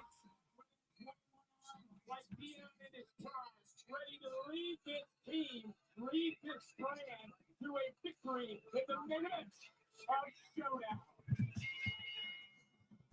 Back to what you asked me about the official Joe Hendry. I don't know. PWT NXT, but the brand that he was behind a resurgence of TNA. It's hard for us to tell. There's a lot of issues on both sides. Like, we just know she's gonna job, so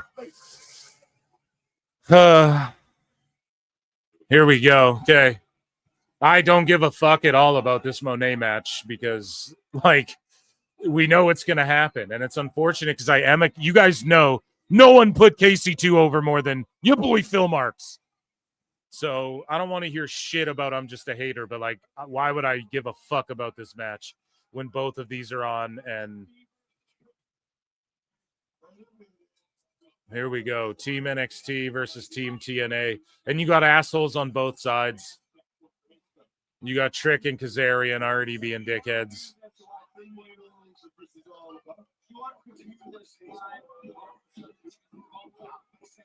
Yeah, they need to get Caden Carter and Katana Chance, and Tony should assign them for their tag division, have them at least become finalists or win their tag titles in a tournament for those women's tag titles. Instead, he just brings Lacey Lane out to job. to fucking Monet. What a fucking stupid idiot. That's what I mean. That's he had a chance to take a tag team that people thought would pop for and they'd win over in their matches. Like they wouldn't pop for KC2 when they come out. But in what I would point out is look at how KC2 always gets people over in their tag matches. Always gets the people, they win the people over, not gets people over. Pardon me. There's a lot of action going on. They always win the people over, like the fans in their tag matches with some of their cool, innovative double teams, you know? It would have been, oh my God, dude. Miles Bourne just flying, dude. Holy shit. But like you have, Lacey Lane and them were a slept on, KC2 was a slept on tag team. AEW, you could have picked them up, done something with them, used them to help get your division over and get other people over in your fucking company. And instead, Lacey Lane's out here apron pile driving Monet and is going to get jobbed out. It's just goddamn. The Hardys are the only successful TNA team thus far tonight. History by becoming the new NXT Tag Team Champion.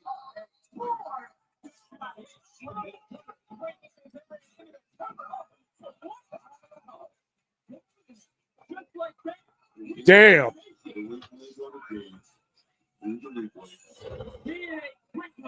And then Booker's going, oh, you're the weakling on the team. You're the weakling on the team. We already got an elimination. Bourne already gone.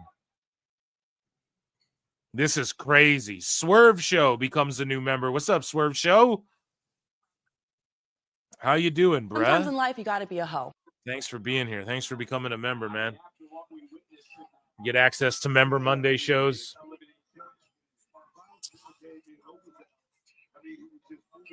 Sky has been a member for 13 months.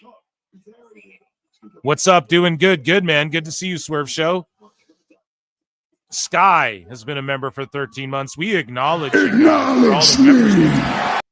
That's awesome, too, man. If we're getting memberships and people re-upping memberships and sending in their membership chats and shit today, that's fucking awesome for a random run-in. And we had a great turnout. I just a 250 roughly across X and both YouTube channels. We're just live everywhere today. It's a random run-in. Hurricane Rana from Santana doing the damn thing.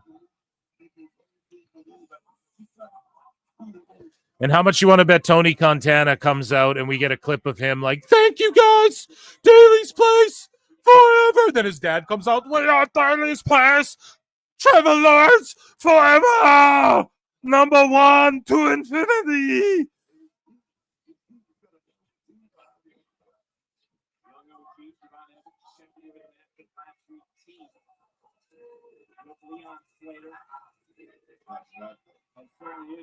You saw how quick the production came down their face when he saw TNA pulling up, when he saw NXT stepping out. And they saw both these. Oh, back suplex from Santana.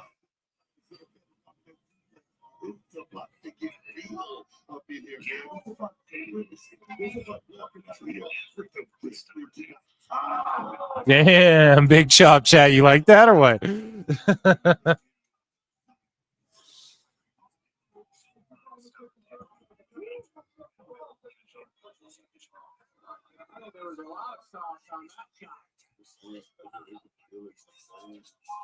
Oh, big nasty chops from Santana. From Santana's Hantana.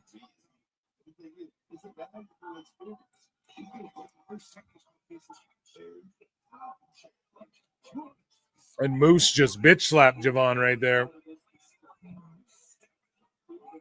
Yeah, those jerseys are cold, man.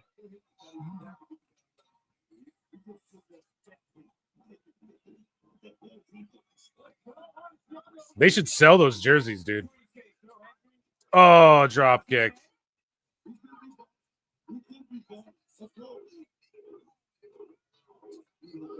Yeah, Moose is like that TNA for lifer. I'd see him do like a WrestleMania surprise match against someone or something like that. Or like if they brought him in on like Raw or SmackDown or something, even like Kazarian on Raw or SmackDown, not to be pushed to the moon, but like, you know, bring him in there, give him some matches, sort of feature him. I'd love to see James Storm or like a Beer Money reunion or something. Maybe they could do that in TNA. BFG they could do now that like they're friendly, right? Bobby Roode could go do a maybe Beer Money gets inducted to the TNA Hall of Fame or something, you know, if they aren't already. I can't remember.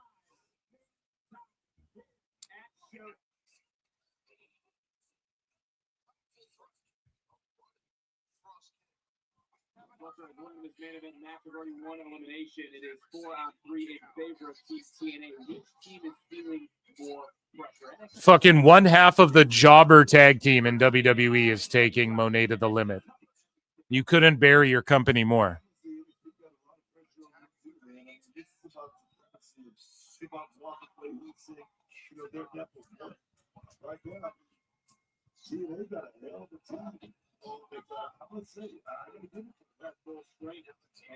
Trying to take a swing at everybody as Kazarian from behind, speed on the way. Oh, Joe Henry saw it. Joe Henry knew it. Joe Henry is it playing. What's slipped up here? Of course he saw it. It's out of the official. That's Trick Williams is in this matchup. And that's Ronnie Jordan. Trick Williams is on Team NXT. However, I will say, Trick's on TNA. Because of one man, that being Santino Marella, who doesn't trust his champion. Let it keep going.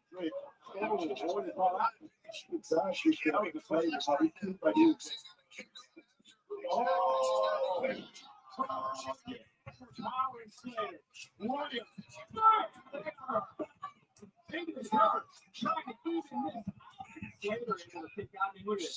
I know Trick's in control. How good is Leon? Yeah, that's all right. But face it, this kid ain't really following Slater because you can think that you got that. See, it's not that pressure. Slater out Trick Williams now, trying to answer back.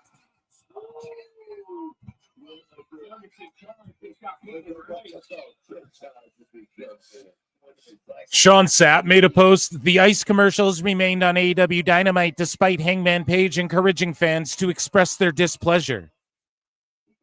It's like, man, there was no fan displeasure. Like, that's the fucking problem. Like, that's the thing. Hangman had displeasure.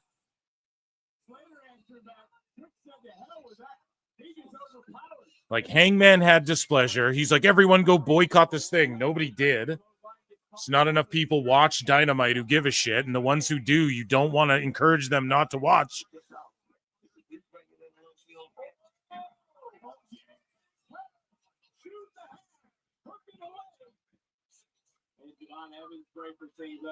General Manager Ava, TNA Director of Authority, watching this closely. What a night this has been.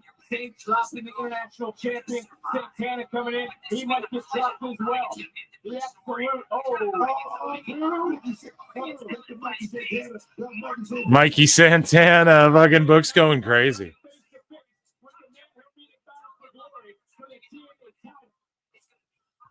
Santana Williams takes place October 12th. We're working a little appetizer here on Showdown. 1-on-1, dog.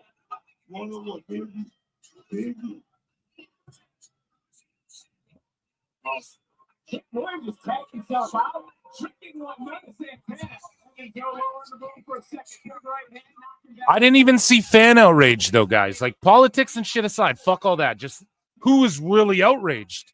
Who was outraged about it? No one. I didn't hear anyone really. People were just LOLing it and shit.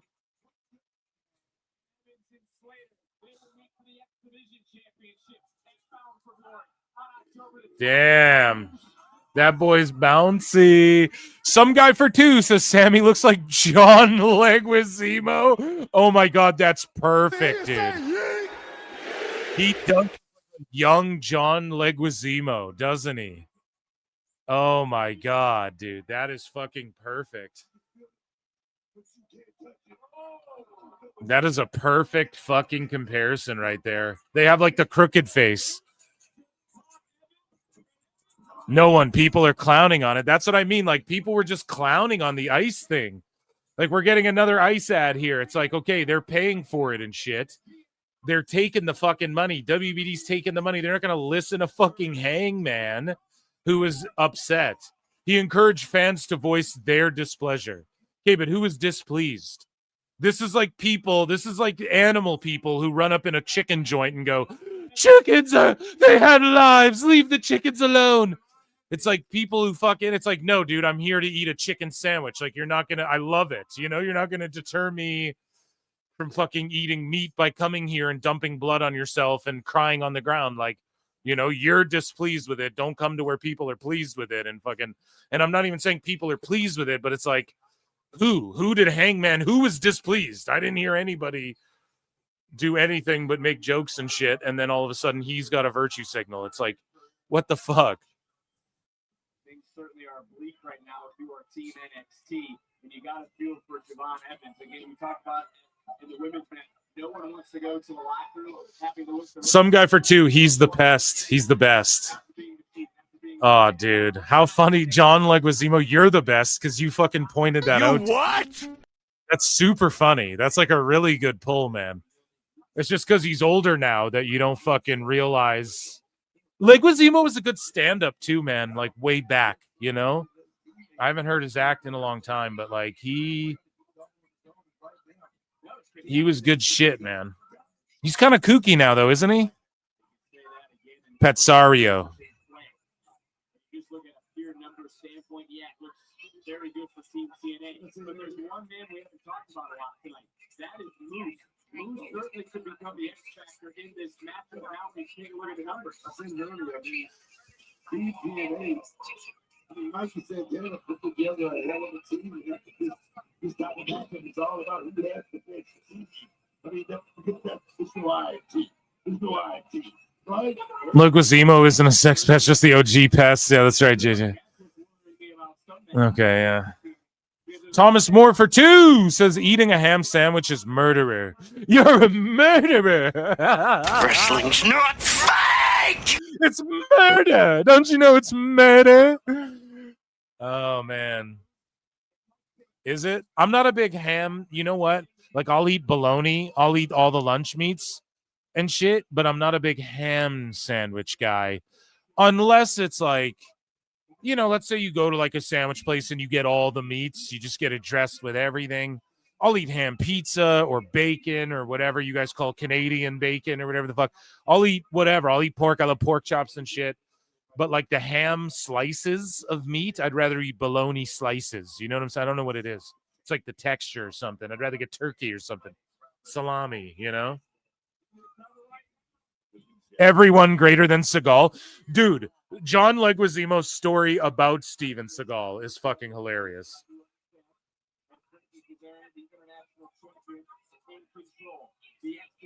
A ham and Swiss with Russian. See, everybody's got their own tastes. I'm just not a ham guy for whatever reason, unless there's other meats in there. I don't know what it is, guys. It's got to be cooked for me. Like if you do a honey ham or you make bacon or something, like I said, I'll eat all pork. Like I have no problem. And I'm not, and if you made me a ham and cheese, I wouldn't go, oh, disgusting, and like, get away from me. It's just not my top choice, you know? It's just not something I want to eat all the time or anything like that, you know?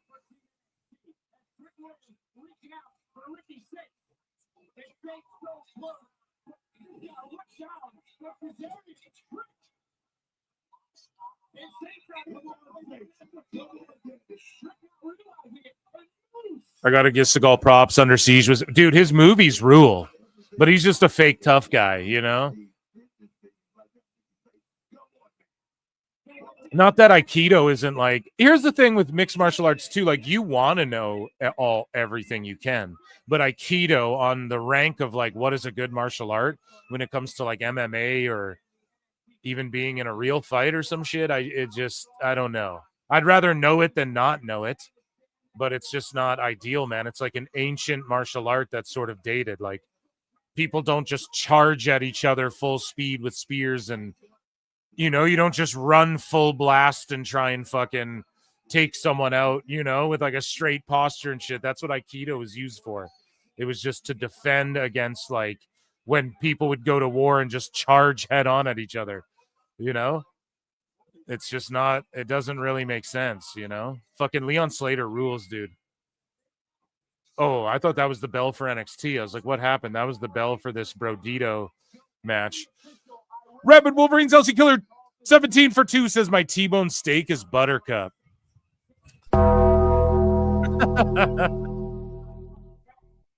Turkey, here's where Turkey Club.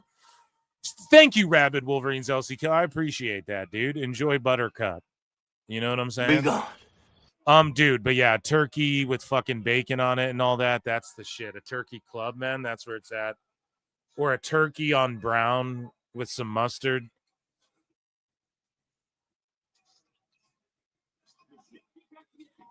And some fucking cheese on that thing. Here we go.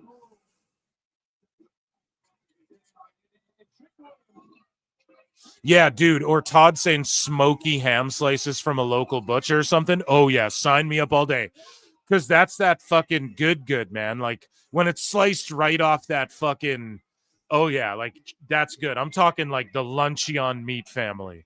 We're talking, if I had to pick between, like, the summer sausage, the salami, the fucking bologna, just those packaged meat. I'm taking... I don't like ham. I'll eat ham on pizza. I like ham pineapple pizza. That's more of a Canadian thing, too. I know it's called Hawaiian, and some people think it's blasphemous, but I'm okay with shit like that,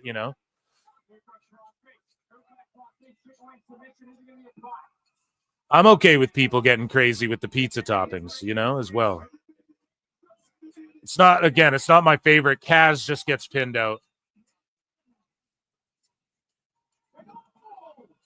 And then Slater just takes out Saints. No.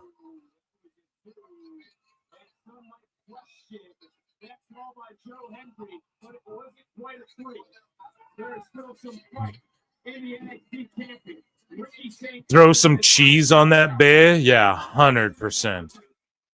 I love ham and pineapple. Good. It's got to be a certain way, though. If the ham's, like, shredded, it's way better. Again, when they do, like, the ham slices on the fucking ham and pineapple, I like it, but I don't like it as much as when it's, like, the shredded ham. Or, like, the cubed shreds. You guys know what I mean? There's, like, that's the best style. But that's, like, rare. That's few and far between. You find it that way.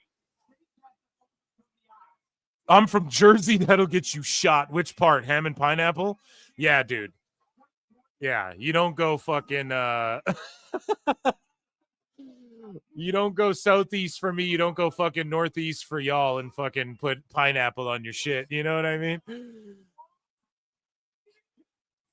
The cubic? Yeah, dude. The cubic ham shreds? Oh, dude, Saints, they're building up to be Terminator. Fucking biggest AEW fumble. He's just beating every TNA guy there is. Line him up. Yeah, the cubic shred. It's like, again, a very Canadian thing. There's a Canadian pizza. Maybe you guys have it in the States called Family Pizza. And I don't even know. They might have been getting rid of those in Canada for a while. I can't even tell you the last time I had it, but they would do this like cubic shred. And I'm telling you, man.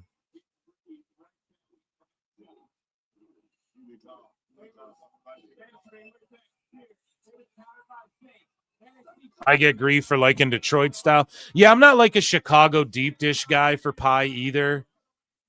Like, I'll eat it, but I don't know what that's all about, Every pizza place like makes their own version of that in Canada.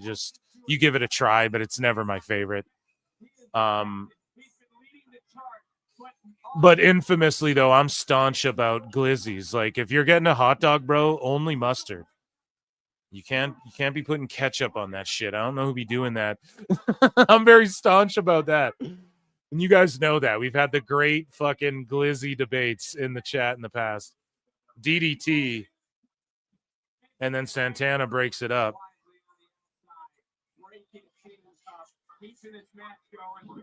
Yeah, Detroit style is underrated and way superior than Chicago style pizza. Facts, mustard only. Yeah, you can only do mustard. I don't care. Like, I'm not a sauerkraut guy, but if you do that, cool. You can do the onions raw or sauteed, whatever. Even a little mushroom on there. Like in Chicago, again, they'll do like mayo and shit on the dogs. I mean, I like that, but it's not necessary.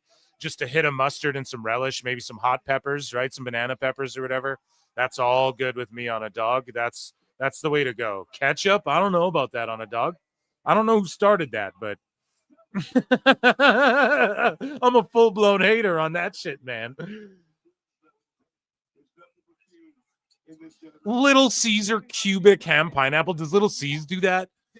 When I get Little C's now, Little C's is like hardly pizza. Same with like Pizza Hut. I don't give a fuck what motherfuckers say. That's like American style fast food pizza. But I'll tell you this. Little C's is good. Like, I mean, just to munch down a hot and ready, you go in there and get that fucking just a pepperoni. You know, one of those hot and readies, dude. Get some of those the stuffed breads with the cheese in them or whatever. That's all good, you know. That's fine by me. Just basic, straight up to the point, fast food style pizza. I'm cool with that, but I don't go too deep on the Little C's. I'm not there like trying all their wings and their fucking, you know, I'm not like trying different toppings and shit. But so I don't know if they have the cubic ham, that fucking rules. Oh, and then Santana kicks out Moose with the accidental spear on Santana.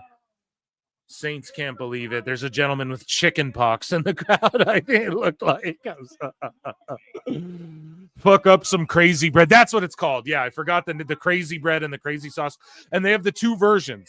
They have the crazy bread without the cheese in it, bomb. And then they have the crazy bread with the cheese in it. And those are so good, but they are like. So Team TNA, they went 2-2 tonight. The men's team wins with Moose and Santana, neither of them getting pinned. The NXT champion looking strong, but getting pinned. So WWE not taking a shit in their mouths.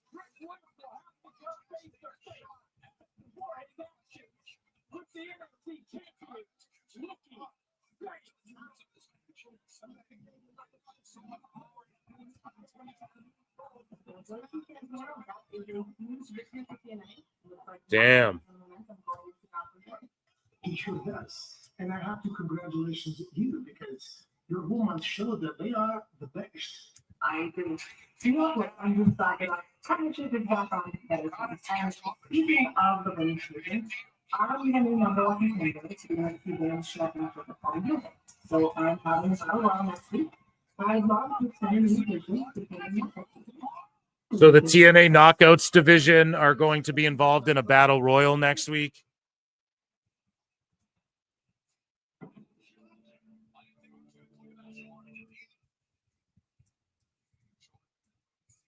So solid second half to that show. Hardy Party was fun.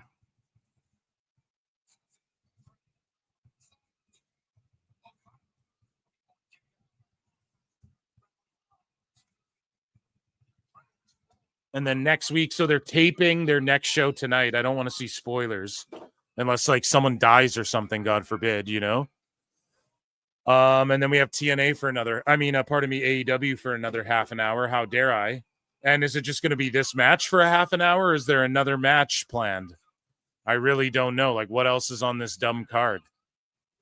But solid overall. I give that like a B plus. The second half was phenomenal. And the Hardy Party was fun, even though the there were some botches. But I mean, they're working with a really green dark state. It is what it is. No crazy bullshit. They set up a battle royal. I'm surprised that Moose and Santana were both left standing, and the NXT champion Ricky Saints just got pinned fairly clean in the ring there. That's fucking pretty crazy. Oh, yeah, Pac versus Cassidy. Like, do we sit here and watch this, chat? Jesus Christ.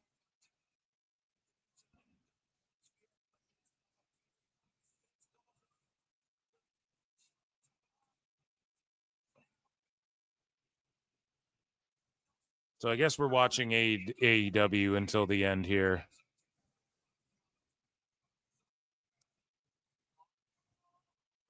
So they each won one Survivor Series match, and then TNA. So TNA took the NXT titles, and then TNA won the men's match by pinning the NXT Men's World Champion and had two of their guys left standing.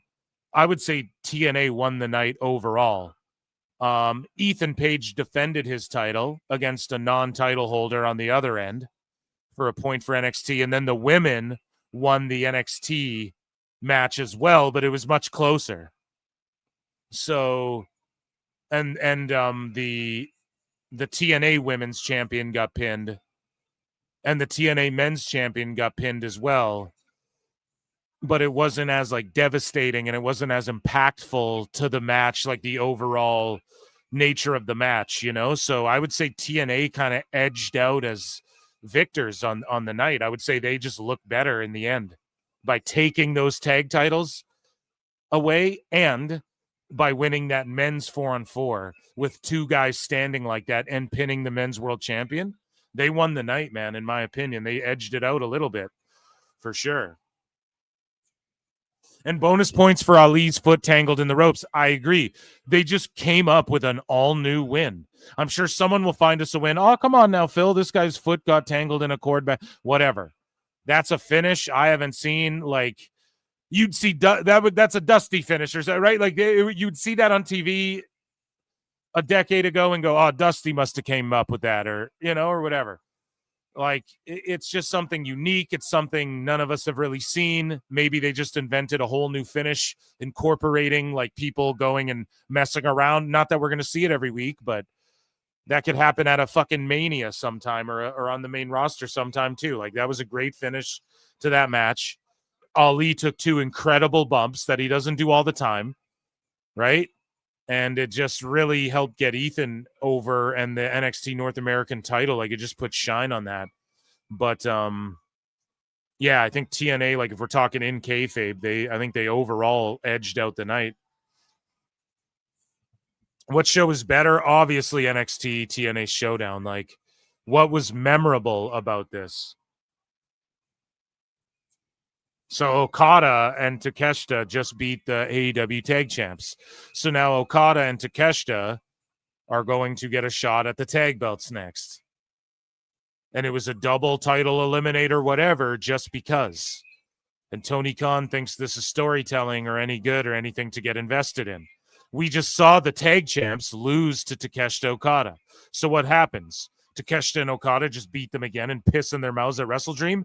Or the Japanese-themed pay-per-view, the two Japanese guys lose to Brodito, and then it's just 50-50 fucking booking. Tony just booked himself into a shitty corner here because he's a dumb fuck.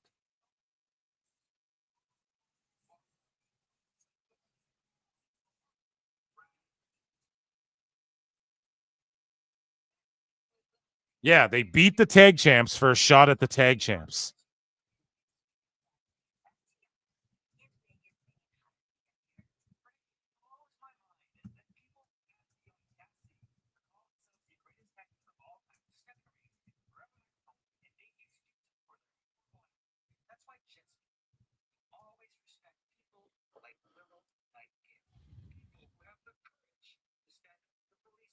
Ridiculous.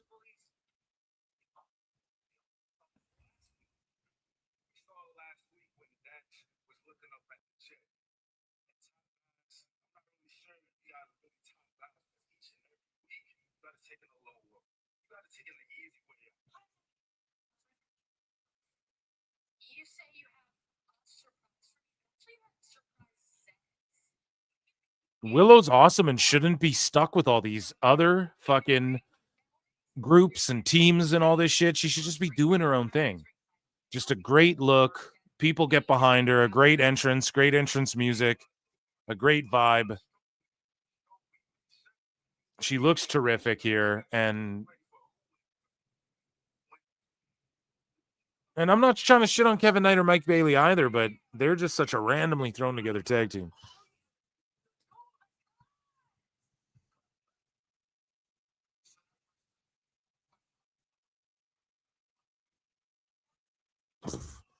Holy shit. I want to shut this show off. I don't even want to watch this Orange Cassidy match, bro. That's how much this dumb fuck is hurting the show. And he's their overrun match. It's going to go 20 minutes, guys.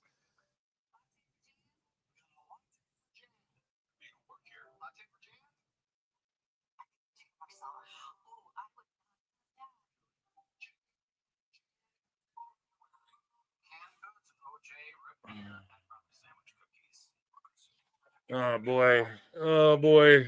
Guys, thank you everyone. There's over 250 across X and YouTube. Hit like, hit subscribe, hit the retweet, whatever. Just hit the heart, whatever you guys can do. Fucking share this around. You know, that's what I'm asking you guys to do tonight. I was bump my mic there.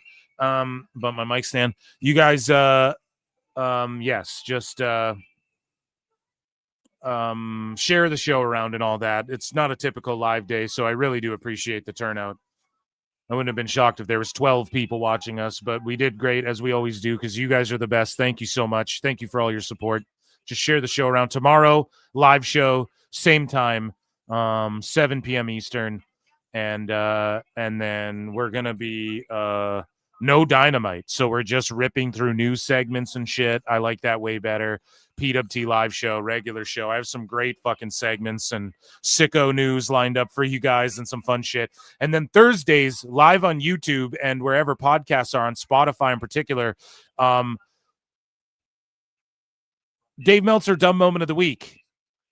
Double DMW. The new show, my new podcast, Dave Meltzer, Dumb Moment of the Week. Thursdays live on YouTube, 8 Eastern, 5 Pacific.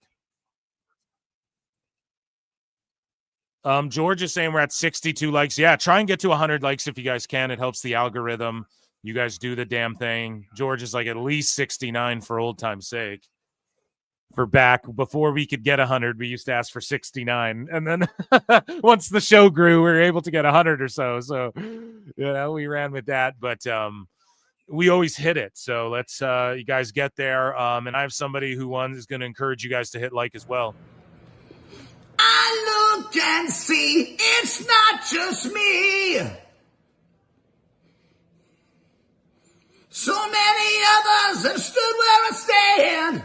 We are the young, so raise your hand. They call us problem child. We spent our lives on trial. We walk an endless mile. We are the youth gone wild. We stand and we won't fall. We're one and one for all. The writing's on the wall. We are the youth gone wild. Let me get wild. Yay!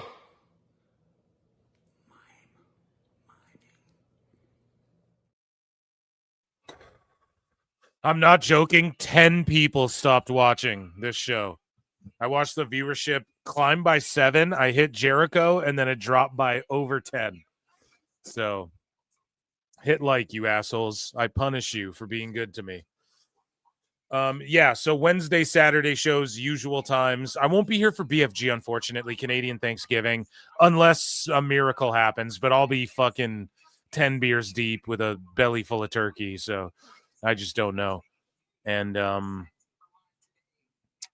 yeah, we got Dave Meltzer Dumb Moment of the Week on Thursday, so that'll be fun.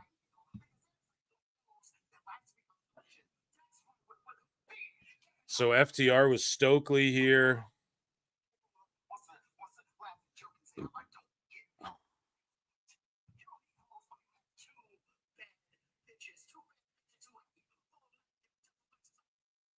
So now Megan Bain and Penelope Cruz are joining Stokely, and Megan Bain is culturally appropriating my people by wearing a fucking feather headdress. I'm just joking. And guess what? Oh, looks like I was right again.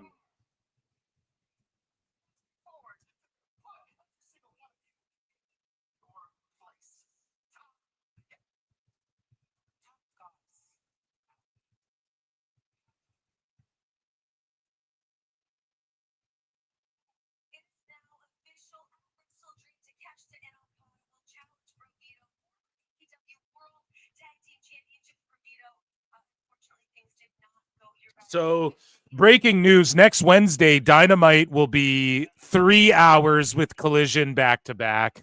What has your boy Phil been telling you? Where's my fucking sound? Just in from Phil Marks of PWT. He says, I told you so.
Yeah, I think by next year we're going to get Collision just tacked on to Dynamite every single week, man.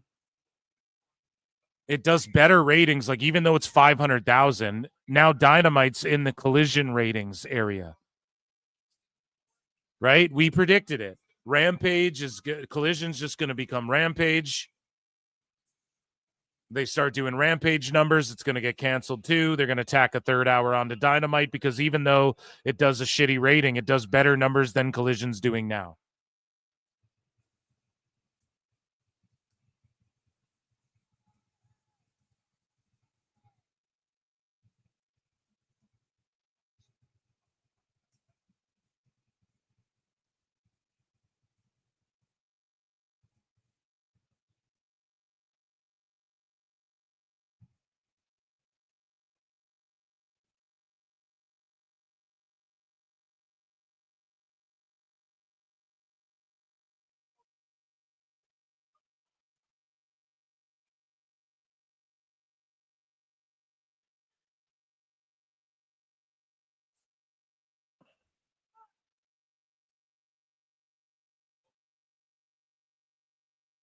So yeah, Phil, don't fucking. I'm just reading into this. I'm just trying to see. Yeah, craziness, man. So yeah, I mean, I just saw it coming, man. You can just kind of puzzle piece this shit together.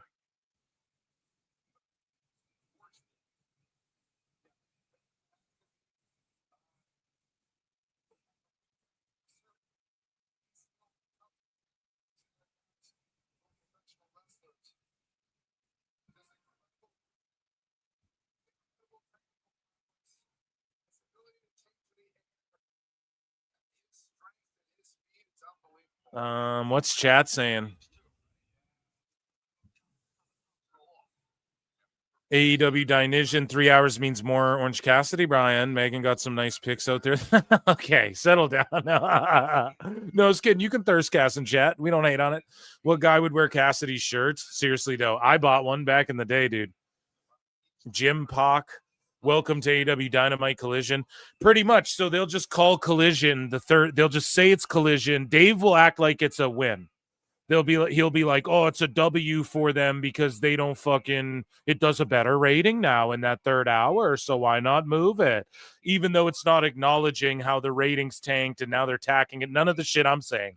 He won't acknowledge any of that. And then the sickos who all said 3 hours is too long for wrestling, they're all sitting here watching these shows going, oh, it's amazing for wrestling. It's amazing that wrestling's going 2:45 in 3 hours and shit. That's what they're doing. So it's just absolutely fucking cringe, man. We're going to have to deal with that sicko shit, and then we're going to have to...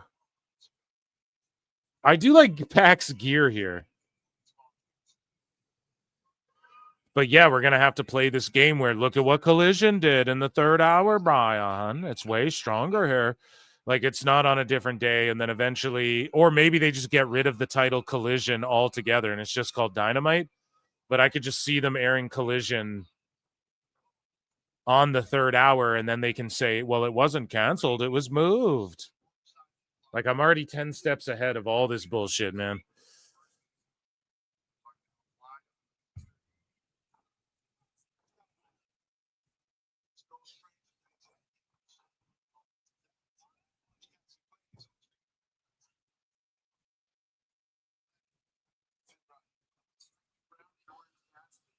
Saturday Night Dynamite, third hour.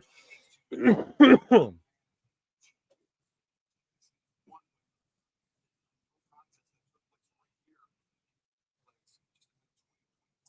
will be a 1 hour Collision live on Wrestle Dream Saturday as a lead-in, just like they did for All Out. Here's the problem, though. They didn't do that for All Out.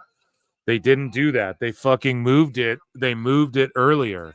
And so like they did do it for All Out, but it was just not, it's just a 0 hour essentially. And they didn't do it in their normal fucking time on Saturday. So yeah, they're doing one there, but it's essentially a 0 hour. And how long does that last? Like that show is going to do 100,000 fucking viewers, you know, because all that'll be the sickos who are getting ready to watch the pay-per-view. So they're better off just letting it get like what 400 or 500,000 viewers in that third hour on Wednesdays, and then saying, "Oh, we got the overall." Like, and then Dave Meltzer can play games where he can go, "Oh, well, the 2 hours head to head beat NXT's 2 hours," and then the third hour, I mean, it is what it is, Brian. He'll just play these games. I'm already 10 steps ahead of his fucking games. Yeah, exactly. It was 0 hour disguised as Collision. Like, bro, they put those on YouTube. Like, does that even count as Collision? You know, they fucking moved it because their whole show, like, Collision just wasn't on that day because WrestlePalooza. Like, they just conceded that fucking night. So I'm fucking 12 steps ahead of Meltzer. I already know what his spins are going to be. I can't wait.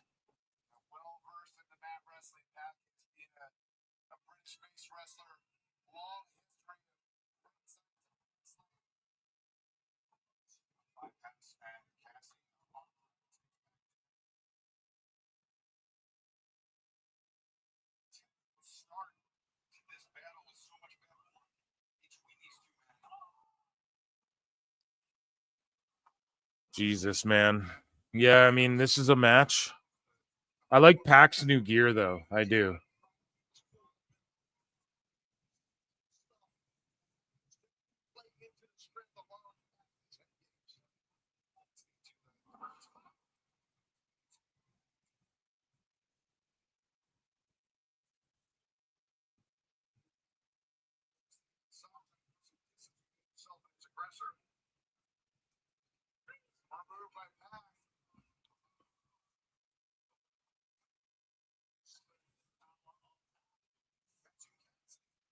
Yeah, I don't know, man. Falcon Arrow or whatever on the outside. The final break.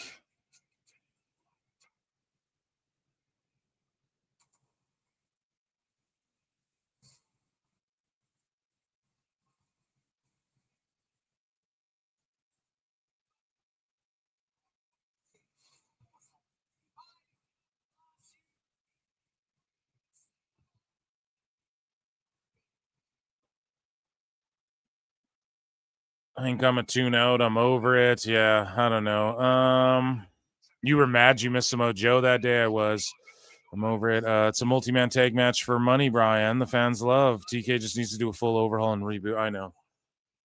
Yeah, I'm just disinterested. I'm sorry. We're watching picture in picture. I started scrolling Twitter there a bit just to see if there was any news. And yeah, I just saw that AEW news there that they're adding next week. So we're doing a 3-hour live show next week for Wednesday, I guess, because we'll watch the whole thing. We always do.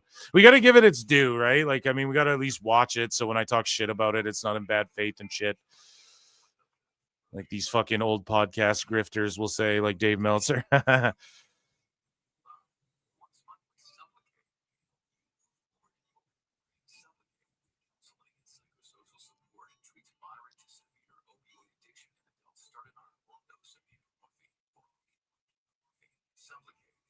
Let's see what's going on. Anything overly interesting?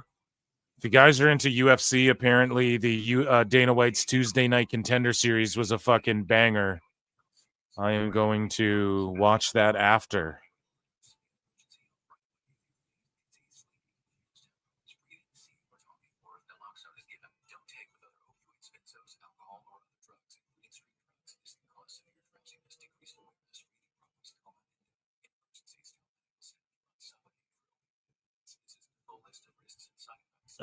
So we're getting some ad for like some medicine that just kills you pretty much. It's this medicine with more side effects than any possible thing, one thing it could remedy.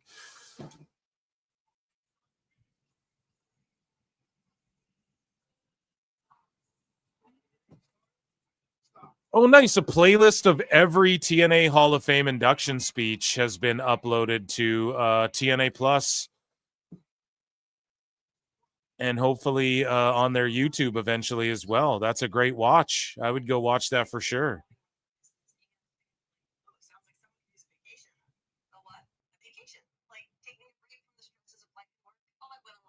Maybe WBD is trying to get out of their contractual obligations by giving all these extra half hours and hours. No, it's just that like it doesn't. Whatever they put on, like I doubt it'll do the same numbers. Maybe it would. Maybe it'd do more. But if Tony Khan also will pay for the extra ads or the extra TV time, we know that WBD likely owns a bit. So if they get paid for the extra ad time and shit, I mean, it's all good. That would be the only benefit to it, you know? But with that being said, it's like, who gives a fuck? It's just so stupid. You're just going to see the numbers fall apart, and it lowers their overall rating. Last week, we saw it didn't benefit them. Next week is 3 hours again. Phil, don't miss. They're just going to 3 hours. They're just doing 3-hour shows. Eventually, Collision's going bye-bye.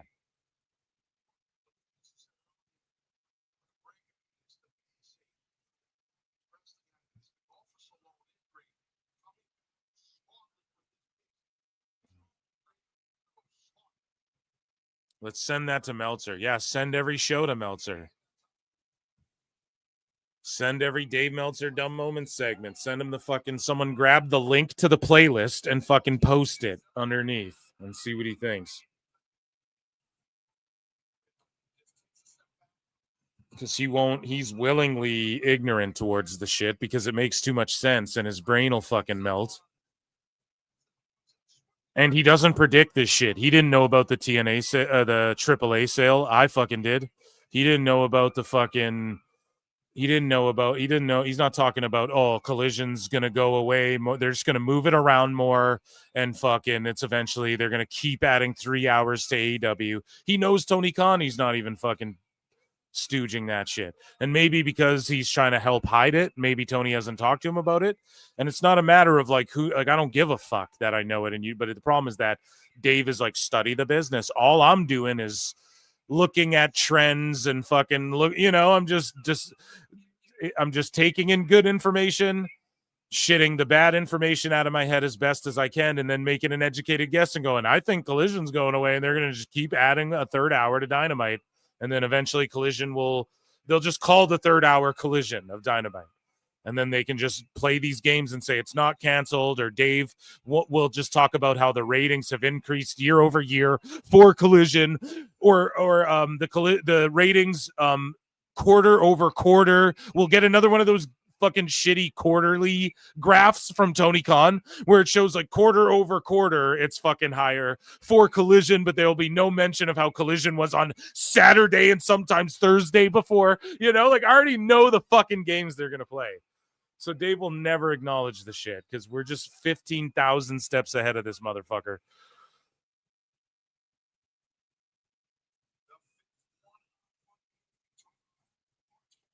And then they can sit there and say it wasn't canceled or whatever. When you go, Collision was canceled. No, it wasn't. And then if they dip, dive, and dodge Thursdays, because they were thinking about moving Collisions to Thursdays. Well, TNA is about to start going live on Thursday all the time, pals. They're doing a bunch of tapings from after BFG through whatever the date was. We'll talk about it tomorrow in TNA news, but they're doing a bunch of live tapings from Full Sail. So, and they're going to be live like a bunch of Thursdays in a row to see if they can do it more than just one live show a month or whatever. Let's see if they can go live every week. Why? Well, because they're about to lock in a TV deal. The TV deal, they're going to air it on Thursdays, but they're going to look and see, okay, is it better for you guys if you go live every single week? Or is it better if you guys fucking tape every single week? Or like tape a month at once, or a month every fucking, or like a few weeks at a time, couple weeks at a time. And then what's better? What works, you know? And they're going to look at how their live production goes. I'm sure if those rumors are true, okay, those could totally, I don't know if that's the case, but it appears that way based on TNA scheduling. Again, we'll break that down tomorrow. A little tease, a little sizzle to the steak tomorrow. And a little sizzle to the steak, or sizzle to the snake. No. But yeah, so I think they're gonna go live Thursdays, or they'll just air their show, because why wouldn't you, right? TNA's that's how they've gained their audience back, is going live Thursdays, or not going live Thursdays, but going live once a month Thursdays / airing your fucking show on Thursdays / going live for like YouTube people, but then airing the tape shit on Access or whatever. You know, they've tried multiple things, but Thursday's their day, and then Dynamite will stand alone on Wednesday, which is way better. We're going to compare ratings because all the wrestling fans will be free. You know what I mean? And then they can really kick their ass. And then if Collision's still forced to go to Thursday a few times, we'll see TNA go head-to-head and destroy Collision that way, so it'll be funny. And then we'll get AEW ratings discourse like throughout the week. It'll be funnier. And we'll start comparing TNA's ratings to NXT's as well. We'll be looking at ratings posts that say NXT, AEW, TNA, and those are going to be so fun. Those are going to be so fun. I can't wait. God damn, I can't wait. But I think by 2026, Collision's gone, son. And I could see TNA Impact, if it does well, we could get a TNA Explosion show where maybe that's an hour of like unique taped wrestling, like the dark matches from the Impact show get put on this Explosion show or whatever. And maybe somewhere else pick something up, like one of these Rokus or something like that. What's Evolve on Tubi? Maybe Tubi's like, hey, yeah, we like TNA. Oh, you're cool with WWE? Oh, yeah, you like TNA Explosion? You know? Where's your rookies at? You give us fucking 3 matches a week or whatever? I'm just throwing the name Explosion out there. I mean, that's lived in different... I mean, that's been like a recap show before, you know, they own the IP. It's a good name. Explosion and Impact. Those are good names. So, honestly, Dynamite, Rampage, and Collision. Rampage and Collision were decent. Dynamite was so, like, Nitro-ish, you know? But Collision and Rampage, those are good names for wrestling shows, too. But too bad Rampage is already gone. And Collision's about to be gone, too. And this Title Tuesday, we don't even get a title match to main event Title Tuesday. Is TNA still at Universal? Fuck no. Haven't been for a long time. Saturday nights are a death spot. Yep, because of PLEs and pay-per-views. But again, UFC's playing around with the Paramount deal.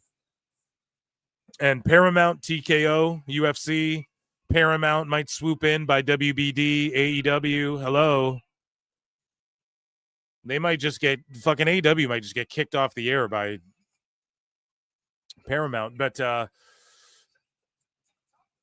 it's just a death day because like pay-per-views are then, and it's like the White House card is going to be held on a Sunday because now UFC's starting to play around again. So when they do UFC at the White House, they announce it's going to be on Trump's birthday, and so that lands on a Sunday, I guess.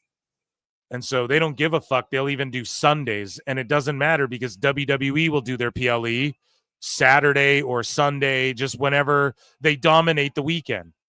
No matter what, they dominate the weekend. And I like TNA PLEs on Fridays as well. Because depending what market you're in, you can kind of like start when SmackDown ends or is ending. But for TNA, it's like, when else do you do your PLEs? You just got to bite the bullet. You got to stick to You got to stick to whatever day you can fit it in on the weekend or Friday, like they've been doing.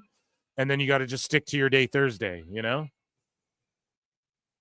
That's how you win, because it makes them seem like they don't care what WWE's doing either. And that's a W for TNA. Obviously, they do to some degree, but they know. If you're a TNA fan, you're going to watch TNA. They own that. AEW doesn't own that. And all the sycophants and all the fucking shill, like, wannabe fucking virtue signaler fucking sheets and media that just shill AEW, they don't admit that either, but they know it, that whoever's going to watch AEW is just going to watch AEW. Now we're getting macings, and we're going, what did I tell you guys? An extra half hour, but we're going over the half hour. Why?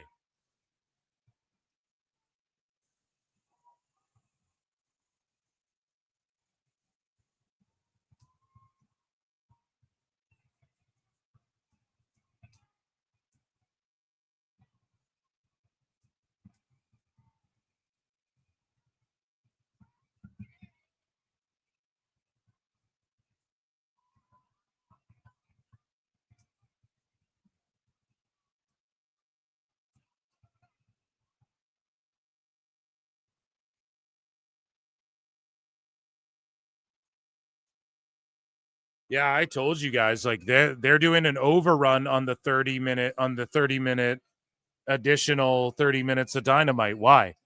Because they're adding that third hour, boys and girls.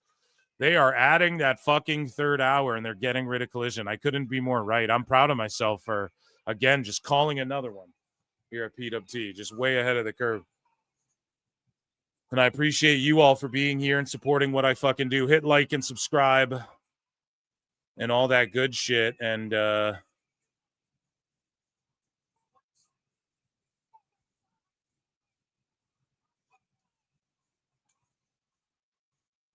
let's keep doing the damn thing here. We have the live show tomorrow. Make sure everybody tunes in to PWT live show tomorrow. And then, of course, Dave Meltzer's Dumb Moment of the Week Thursday live on YouTube, and immediately after wherever podcasts are at. You don't want to miss that one. It's been a great one. And yeah, this has been a PWT run-in. Round of applause for you all. I mean, what can we say about the ending of that? It's just bullshit. And again, your boy Phil don't miss when it comes to what's going down here in the world of pro wrestling, and neither do you guys when you tune into this show. I want to thank you all for being here. You know, I don't know what AEW gained from any of that. NXT and TNA just wrapping up loose ends of stories, building towards more shit that's going to happen between TNA and NXT.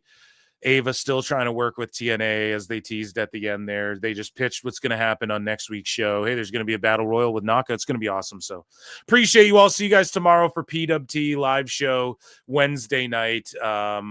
Yeah, it'll be on 7 p.m. Eastern. So make sure you guys are locked in here. And thank you all for being here, man. Round of applause to the PWT universe. Another amazing show. Thanks for being here for this run-in. Thanks everybody who super chatted in, became a member. And yeah. Oh, yeah. Saturday's live show, Crown Jewel, though, is going to be in the morning. And we're going to watch Crown Jewel. Okay. And then that Raw, that Member Monday might be just during the day. And we'll talk about Raw, or I'll just watch it whenever I watch it with you, or whatever the fuck, because it's like also taking place from Australia or whatever. But until next time, I'll see you in the Upside Down. Love you all. B3CCA.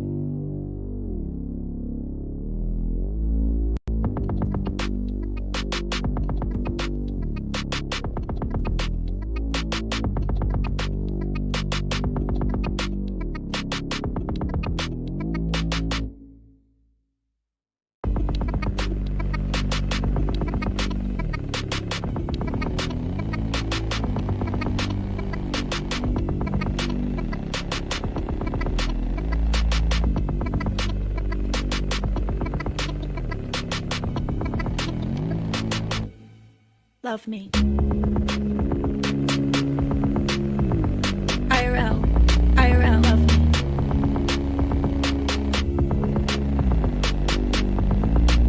Love me.